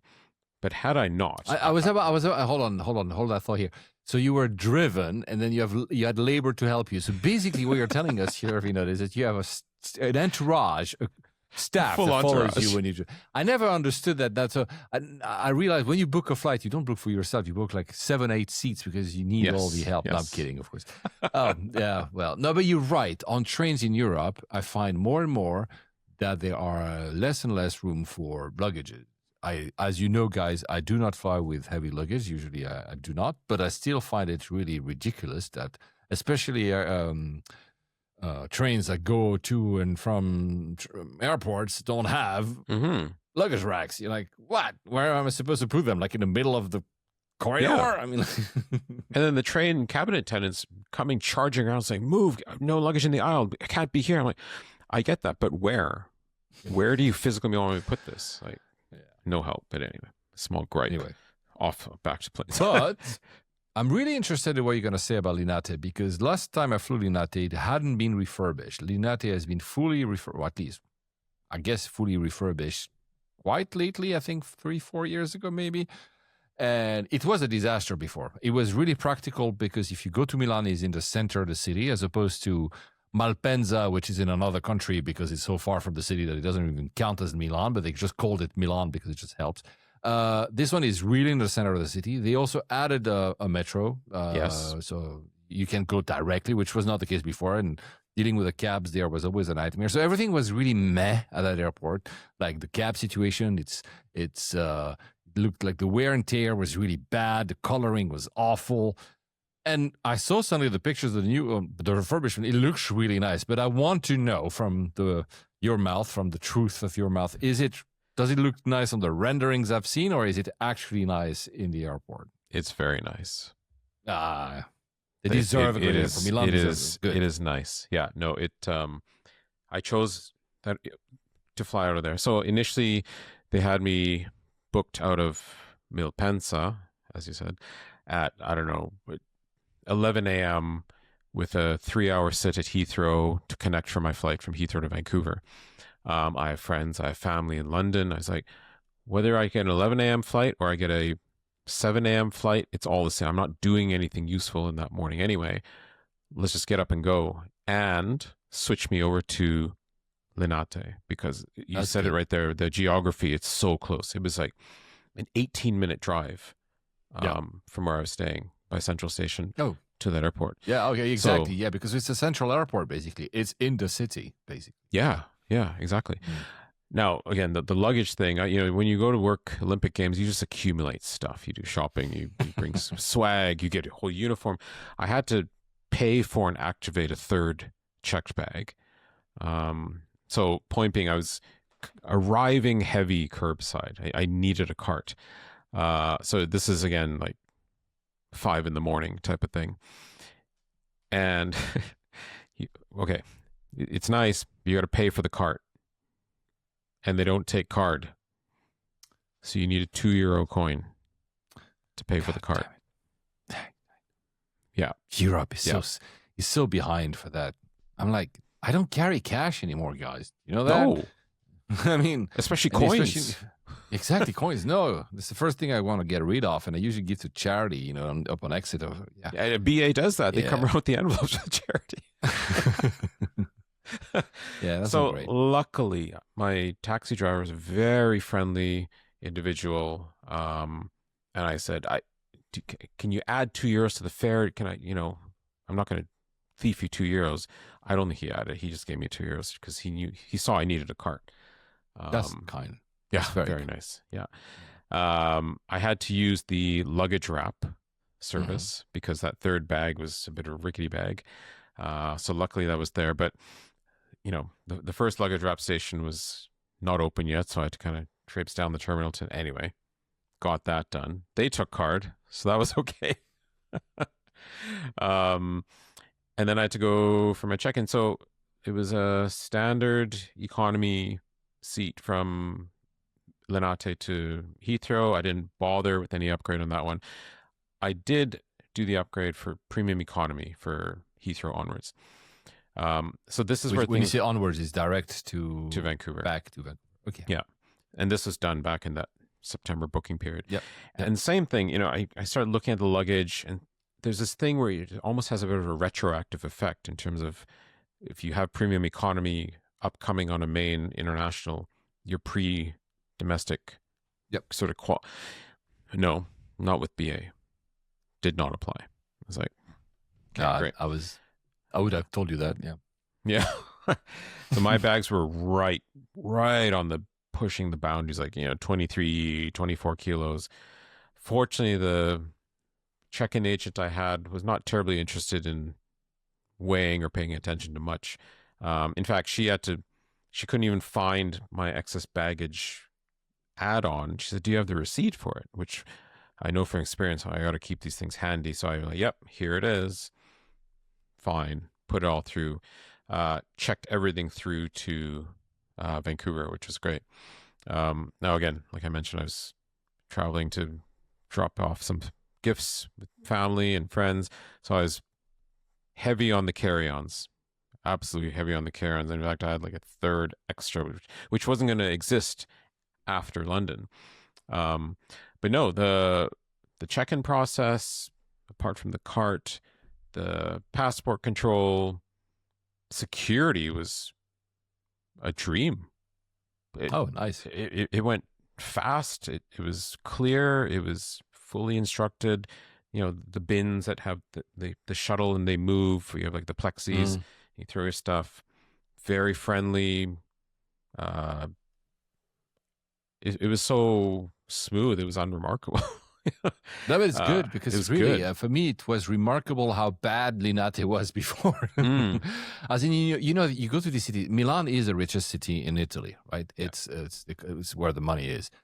And I used to go to that Linate, and I was like, the hell is this crap? Pardon my French, but it was really bad. Looked like an airport run by civil service from 1971, and nothing had been repainted since. So it was really bad. So, and when I saw, I should say that when I saw what they did at Fiumicino, so Rome Terminal 3, which they redid probably just before COVID, something like that. It was really, I was like, wow, this is an airport that, is nice. It also, and the Italians have taste. I mean, looked cool as well. Not only worked, but it looked cool. So as soon as I heard that Linate was doing, I'm like, finally. I haven't tried it, as you can guess, as you can understand, guys, but they deserve a great airport, and it's nice that they have one, because even if it's never going to be the size of an Heathrow or the size of Frankfurt or the size of a JFK, because it's small, as in there's no room to grow. It's it's like a city airport. But it was really crap. So I'm really happy to hear that. Remarkable, because it means that it worked. You said smooth. I think that's what you want in an airport. Yeah. I mean, you come out of security and it dumps you into the mandatory zigzag through a duty-free experience with bright lights everywhere now. Yeah, at that time in the morning, you're like, get out. No. But you're jonesing for a coffee and a croissant, and there's the next thing that shows up is Italy. I'm like, yes, of course I'm going to have a Italy level thing. And you pitch up single, standing, Italian style, standing to consume, and you look out the window, and I wish I had taken a picture, but I think the lighting was so bad. There's this hangar that you're looking at.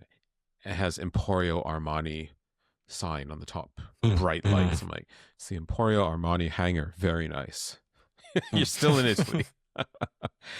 And the only reason I went to the Italy, I'm like, oh, you never know, is this the last I'm going to see of available coffee and refreshment? No, I was wrong. Peppered along the way were kiosks and this and that. And you eventually go down to the ground level because it's going to be a bus. Fine. And even in that area, there was food servicing and all sorts of things. There was nursing room for mothers. There was bathroom. Yeah, it was great. There was ample space for queuing. So it was fine. Yeah, no issues. Good. Yeah. Boarding that flight, I was nervously sort of dancing around a bit because they called for boarding, and you could tell it was the same agents that had checked us in up at the top. That's common when you have one flight. They come down and they do the operation. You could tell they had not thought much about paying attention to carry-ons and sort of chomping down a bit on that. But they started boarding, and there was this one guy who had this huge ski boot backpack thing. It was way too big. I could see it. I'm like, that's not going to fit in a bin. Like, come on. Like, and he was kicking up a storm. So they had scanned him, and he was sort of in that small pre-bus area, and they're trying to nab him for the carry-on. And you could see the one girl, I think maybe she was the in charge, suddenly clued in, is like, we have to do the baggage thing. So she gets on the mic and starts talking. I'm like, oh man. Yeah. So then she pulls out the stack of tags. Tags, exactly. Approved cabin bags. Which approved cabin, but usually the yellow at BA. Yeah. Right. And starts working the line. I'm like, oh, she's going to nail me. Oh, no. Oh, I don't. I think she was just going through the motions so that the crew would not be upset, because she basically just tagged my bag, didn't even look, moved on, tagged the next, and just kept on going. It was just more of having to go through the routine. So basically, she tagged everyone but that guy. So that was the point. So like, we'll accept everyone, but that guy, so none of yours go in. Yeah. On the bus, and out to a very old A320, or I think it was a 319. It's got to be one of the oldest ones. I'm going to pull it up here. This thing was 24 years old. Holy cow. 319. Well, they still work very well. Yeah. They're workhorses, these aircrafts. Yeah. It wasn't the 3-month-old beautiful 321 Neo. It was a workhorse, as you said, and they disembarked us, and they were opening boarding from front and back. And, you could see the Italians being so dramatic, like, the arms, like, why should I order from the back? I don't know what to do. I'm like, just move it. Just get on the plane, please. Like, and yeah, you get on. It was like your sort of standard BA short haul cabin, been there, done that, workhorse, all good. Get everybody on. Same thing, they boarded us so efficiently, and we had to sit and wait for slot and flow control once again. Oh. Yeah. But that's and I think I've said it many times, I'm sorry to bore the people that listen to this podcast forever, but Heathrow has a very strict system, so they don't allow you to leave your airport of origin unless they're sure that you can actually land without doing these. If it's a long haul, you end up in a situation like you mentioned earlier in the show where you have to do holding patterns. But holding patterns have almost disappeared now from everything medium to short haul, because it's simply not going to allow you. Heathrow is going to say, nope, you're not leaving that airport. And it's also, by the way, even for the airlines, it's also fuel that is being saved, because just like, going, that's how it's working. So sometimes at Heathrow, that when you're going, to Heathrow, that you're going to wait. Exactly. Yeah. I was forward seat, bulkhead, aisle, front of economy. No issues. Everybody got on. Everyone falls asleep. You're just sort of sitting there in that morning twilight. Just waiting. Take off, up and go, and again, the bottle of water, Scottish cookies.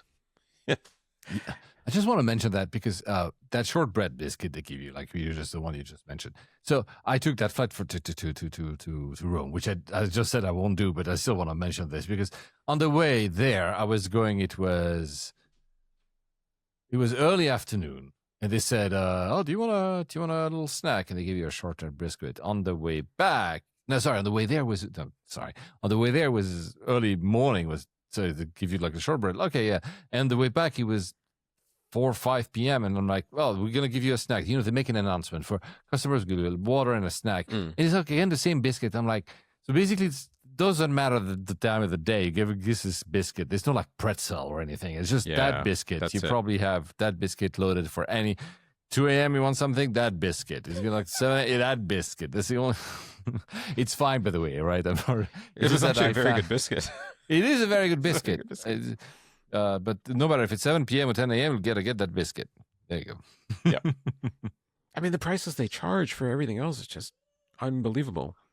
Right. So. Yeah, we're used to it in Europe, sadly, but yeah, it's expensive. Yeah. You always better off. Sorry to interrupt again. You're better off to buy something at the airport. Yes. Which also usually in the airport is going to be expensive because you're also locked in. But at least it's an Italy croissant. It's fine. Yeah, exactly. I just came back from Spain. Canary Islands, and I bought something. I bought a sandwich, like very delicious. jamon iberico sandwich because that's going to be much better than whatever they're going to give me. I can buy, on board. So yeah. Sorry, go ahead. Flight again, uneventful, straight shot into Heathrow, land, and pretty quick straight into. Again, it felt I was going back to the same gate that I had been at 6 weeks prior, like kind of like right at that main hub terminus for T5.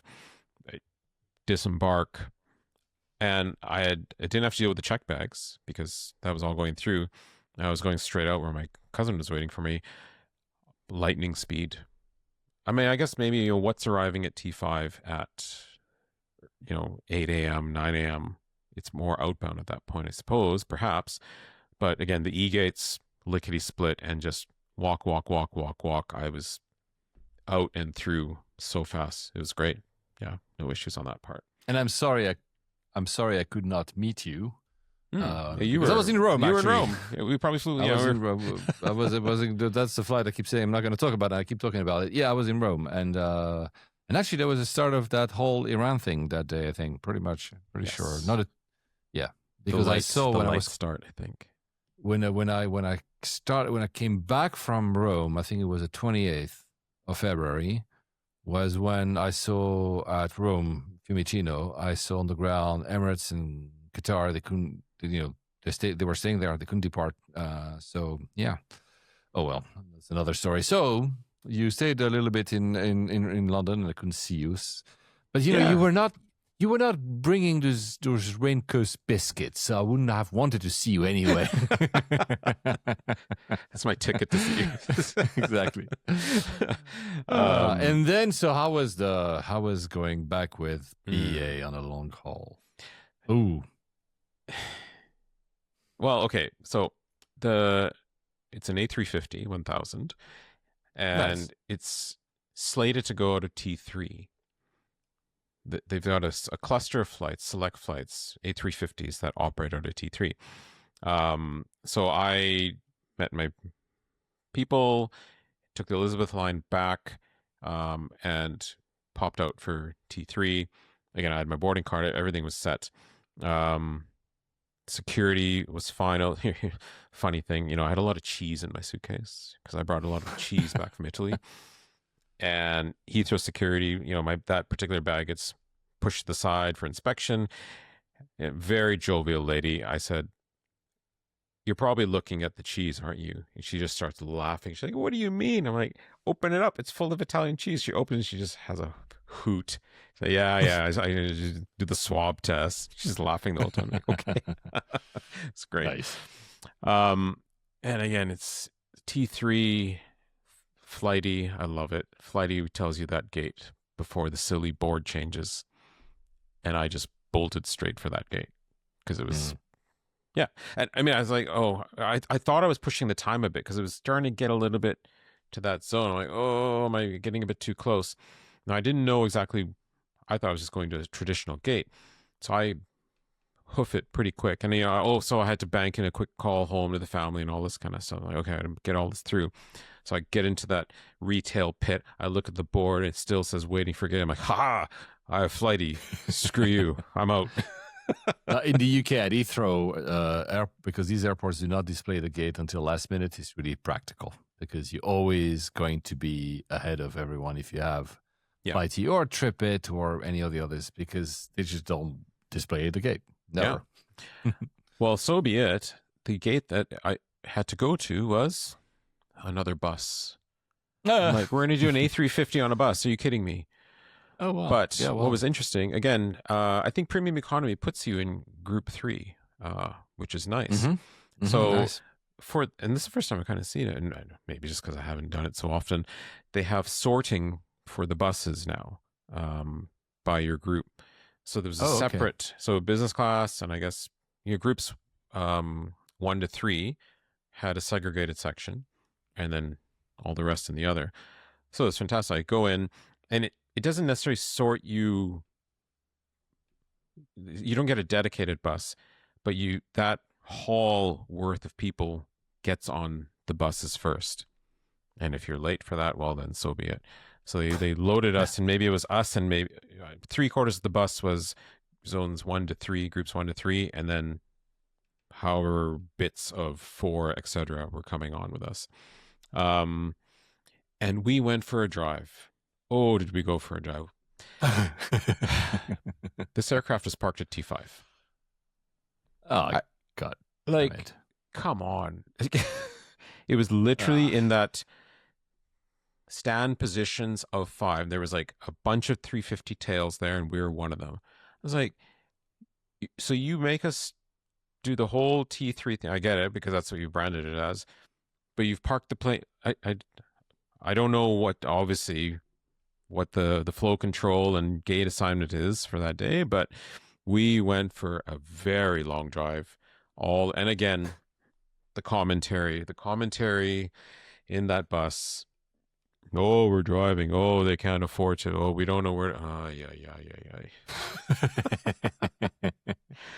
So I was the first bus. I was in the first bus, and we had to sit there. And I think I counted, it was 7 buses worth to bring to load this plane up.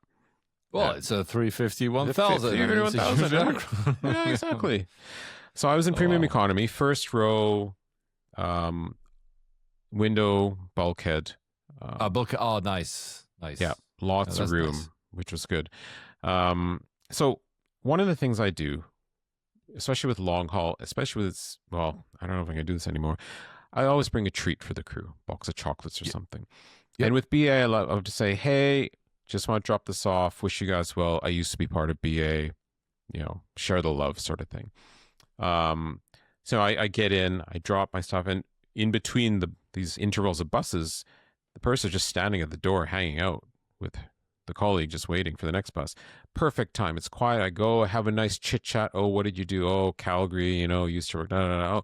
And she said the one line, saying, okay, we'll make sure you're taken care of. Which, sure, if the magic happens and they can upgrade me, amazing. But I'm not expecting, and again, I have no status. But when you say that, it just means, okay, maybe they'll drop off a little, I don't know, whatever later. Great. We'll come back to that sec. So board, and my seatmate is, I think we talked about this before. He's a flyer. He's in tune. He's got his gear. He's got his kit. We're both jiving. We actually have a little chit chat, talk about flying and all this kind of stuff. And at one point, it was just like that American flight. You have so much stuff, blanket and kit, and again in the bulkhead. Yeah, what do you do with it? He looked at me. I'm like, what? We got to put this stuff somewhere, don't we?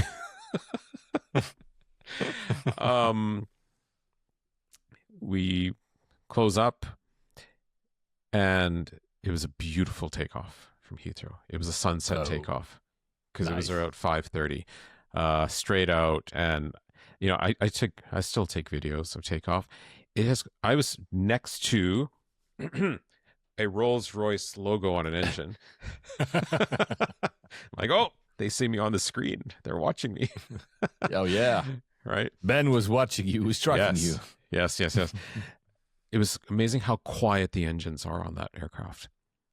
Really, really quiet. That whole roar effect it was there, but it wasn't there.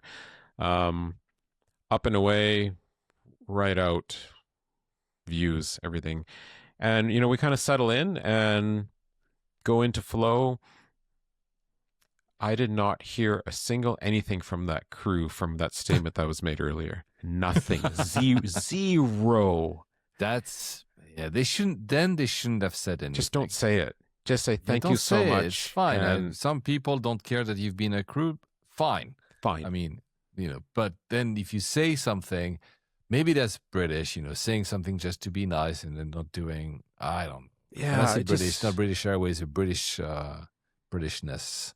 Yeah. It's a bit sad though. Yeah. Don't do it. And it was the crew were friendly. They were functional. They were bright. They were cheerful. They went through their motions. They went through their paces. But again, this comes up a lot on this podcast. That special, like, oh yes, I'm on a BA flight feeling. Not Is really. it there? Is it not there? It's just very neutral ground. And I think the previous episode was mentioned that we don't know which way this company's going right now. Like, I'm flying a practically new, beautiful A350-1000 with like 3 cabin categories and all the tricks, but what are we doing here? Yeah. Right. But, look, I don't know because I don't have the history of flying BA. So for me, it's an airline I've only really flown in the past 10 years. I've flown it before, but I mean regularly Mhm. since 2015. So that's 10 years, a bit more. So I have no understanding, no full understanding, full history of was it always the case? I know that everybody says that the service was better, but that's every single airline. People say that about Lufthansa, they say that about Cathay, they say that about Aerolíneas Argentina, they say about every single airline because he was always better in the past, right?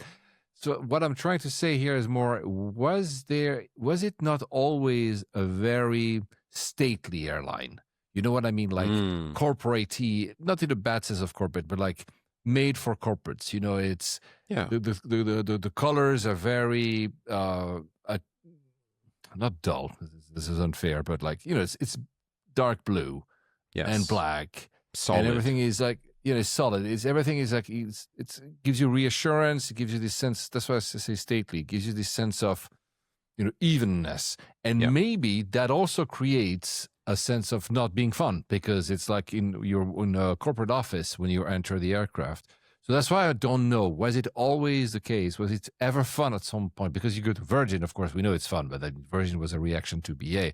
When you go to JetBlue, we know it's a bit more fun than AA or UA. So that's what I don't know.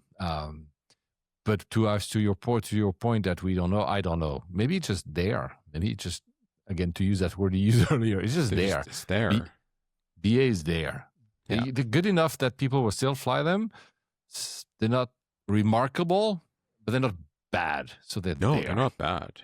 I mean, and the aircraft's cabin, great. Like the seat comfort, the premium economy, is fine. Like I actually caught some snooze, and it's safe, and there's no questioning that at all. Works really but I think you see the heritage. You see like the crown and the adornments. Yeah, and, I know. They have the old BA music threaded in here and there, and you're like, oh, this is. I know. But there's something. That's why things. I don't know if it's something that is. There's a brand heritage that is very important, but I don't know how real it is. It is real, but how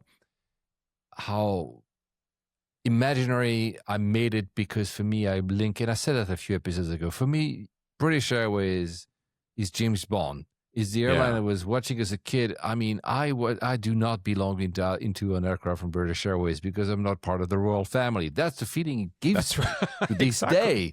But I don't know if that's the case. I don't know if that's just an imagination of me watching James Bond movies and stuff when I was a kid, and thinking that if Roger Moore is into that aircraft, I cannot be, or I'm very lucky to. That's what I don't know. That's what I'm trying to say. Maybe it was always stately and always probably, it was probably better, but is it really worth? I don't know. It's there. So it's not, don't take that. I know that we have a lot of BA flyers and lovers. Don't take that as a criticism. Maybe it's actually better to be there than to be criticized nowadays. I don't know. Maybe. I don't know. But I think, in economy, premium economy, for what you pay, it works. It does. It's gonna do what it needs to do. It's a different debate about the whole business class and the level of service there. I think that's a completely different. Yeah, but though the angle of seat it, right? that you would have had if you had been in business class, the club suite, is really good. Yeah. Again, it's not fun, but it's good. It's really a good seat. So that's maybe what you want. I don't know. And to your earlier flight that you've done, and sorry, I'll let you finish your story, don't worry, but your earlier flight, I had done, now I remember when I was going to Rome, again, that flight I was not supposed to talk about today, but I keep talking about. When I was going to Rome, I also had a 320, not 321 like you, but 320 Neo, which was 4 months old, so just 1 month older than the one you took. Mm-hmm. The new bins, the ones you can put horizontal, everything was really great. And still, what they had, and I don't know, maybe you've noticed that in your 321 Neo, they had USB-C 60 watt power. So in every seat, and I was flying economy, guys, not a special, not in business class. So they're putting the investment, BS, putting the investment where they get a new aircraft, it's fitted correctly. You have USB-C. I'm a big fan of USB-C and USB-A for those who still have a USB-A. And it's 60-watt power. You can charge your phone. You can charge your laptop on it. And it's at every seat in economy. And you're like, this is solid, So I cannot criticize BA. Their new aircrafts look cool and they're nice. And, they're so... but they're there. They're not fun. Maybe. It's funny, maybe they're not meant to... Maybe they're not, sorry to finish with that. Maybe they're not meant to be fun. That's what I'm trying to say. That's true. No, but you know what I mean. Maybe it's just like, it's a good airline and that's it. And then it stays there. Yeah. Funny you mentioned those charging ports. So again, in this premium economy seat, it wasn't the USB-C. It was the previous, like the plug-in. Yeah, with so the square A one, and the plug-in all combined in that sort of lower down by your leg thing. So myself and my teammate both were in need of a bit of a boost on the phones because we're like, oh, okay. And on the ground, we plug in, not working. I'm like, oh, okay. We try plugging in on the screen. There's that USB-A there, not working. I'm like, oh man. I think they do that on purpose, no? Well, we get going in the air. Check, still not going. Oh, so then cabin crew, he comes through. I think the headphone or whatever that first round. Oh no, it's a premium economy. You get a little small drink, and we say, "Oh, is there a trick here? It's not working." He looks down and he's like, "Yeah, it's working." And we both pick up our phones almost in sync. We're like, "Yeah, it's working. Sorry." Like, what? What happened? I feel like an idiot, but okay. The power of the mind of the crew at BA. He just has to think power, and the power just appears. Turns on. Yeah. Exactly. Had Wi-Fi, free texting Wi-Fi. That part was all fine. Nice. This is my 4th time on a 350. Yep. Something about that plane just feels a little bit cramped. Really? Oh, I never felt that. I don't know, maybe because it's at the bulkhead. Maybe you're right. And someone else's phone they did BA business, and it just felt, maybe it's the bins. Maybe we're used to Dreamliner, Boeing bins that are sort of that big flow up, a lot of space. Airbus doesn't quite have that, and it just feels a tiny bit something. So you meant, when you say cramped, you mean looking horizontally, so looking at over your head or on your shoulder as well on the... It could be the curvature. It might be the shoulder thing. Yeah. The thing is, I guess, I don't know, because I don't have an answer to you because I don't know. I didn't feel that. Maybe it depends on, like, usually when I am at 350, the aircraft I'm comparing it with is the Dreamliner because it's kind of same generation. Yeah. And I feel the 350 roomier, but maybe I'm wrong. However, when you think about it, maybe the 350 should be compared with the 777, which is actually bigger. So, and then there's actually the curvature. So I don't know. Maybe it's just an impression. Maybe it was also a design choice by BA. I don't know. Could be. I never felt that. Maybe you're right. Maybe it's actually not as roomy. I don't know. I never actually felt it, but maybe you're right. Yeah, I don't know. Strange. Catering was actually quite good. Nice. A Thai green chicken curry. I was like, after spending 6 weeks in Italy, this is a welcome thing to my palate. And then, anytime you fly transatlantic going to the west, you leave Europe with the hot meal and you land with like a hot sandwich type of thing. And I always enjoy coming out of the UK because you get like some sort of pie type thing, which is what I got, which it was lovely. It was great.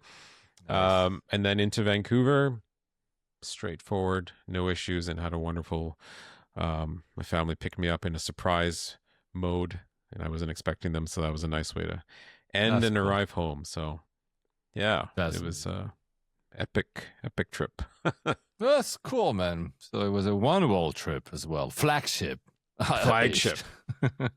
Well, and I'm still waiting because the points for my upgraded flights have not come through from those cabins. It still shows as the premium and the economy, so I've had to go onto the Avios, put in the request. Yes, it may take up to 8 weeks. I'm like, yeah, okay. Yeah, when you think about, no, it's bad. I mean, in the world of today, we can everything instantaneous. Why do I have to wait 8 weeks? Not I'd even say like even a week. What are you talking about? Right. Just database, just press a button and somebody AI will do it for you. It's just like I have this paper, this multicolored paper here. it proves. Yeah, I know. Well, the wonderful world of airline IT. Yeah. And out of which BA is the worst offender. Well, look, great. I'm gonna, since I've done almost this entire thing, that flight for FCO, I'm gonna say one thing about Rome, because I'm happy to have learned that you had a good experience. I don't know if it's great, but a good experience at Linate.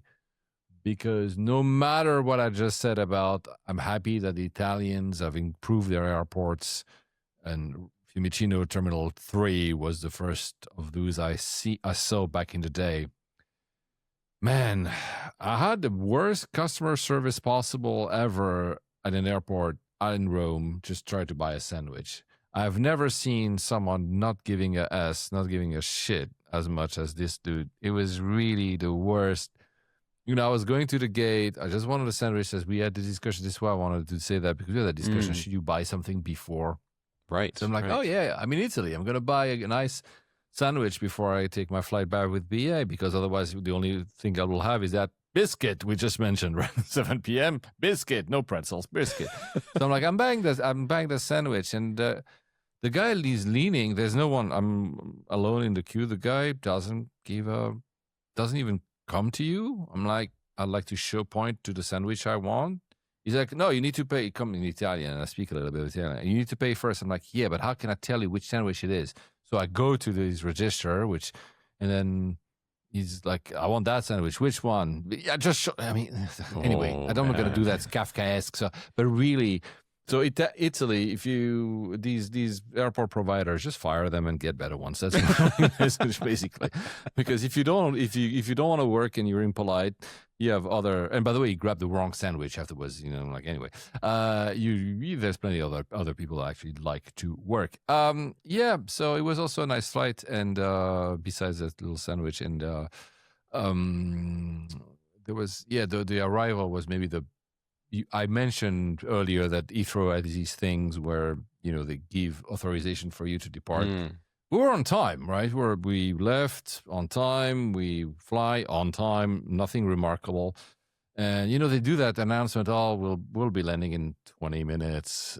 So, they start, the cabin is being prepared and everything. And suddenly, we know we have 20 minutes, like a minute, not maybe 2 minutes later, he comes on a PA, the pilot, and not shouts, but he was very kind of assertive. 10 minutes to landing, we've had a shortcut. And at the same time he says that, he banks the aircraft. I'm like, what the hell is happening? Literally.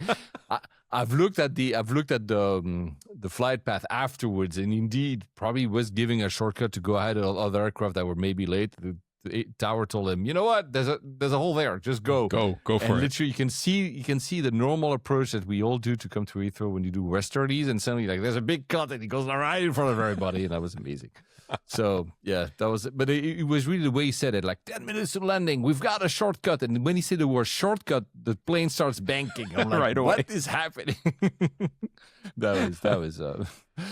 That was pretty cool. Look, I'm just going to finish with one little comment on, because I had quite a few about the situation in the Middle East. We're not going to do anything political.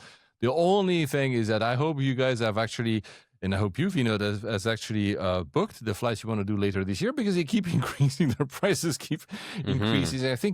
I think we are entering in the next, so Asia's jet, and I'm not going to do full analysis like the last time, but jet fuel is getting scarce in Asia already. They have some airports like Manila and Hong Kong already saying that by early April, they're not sure they're going to have enough jet fuel. So it's really Hong Kong, right? Wow. That's basically tomorrow, man. When I say tomorrow, we're in April. Tomorrow, you're going to listen to this. Mid-April, as Europe, Frankfurt has reported already that they have issues, and Heathrow will probably be the actually most hit airport in terms of that jet fuel. So I think we're going to enter the era of bring your own jet fuel. If you want to fly, just bring a canister and participate in jet. Oh no! If each one brings a pint, we might just make it. You might just make it. No, in all seriousness, because I try to be light, but in all seriousness, I already had a few friends of mine. After the last episode, a few friends of mine that listen. Thank you for listening, even though you don't have to. They said, "Oh, I'm so happy because I booked this my flight to Asia like 3-4 months ago. So now I'm, this is not going to get canceled. I'm fine, and also the price is not gonna rise."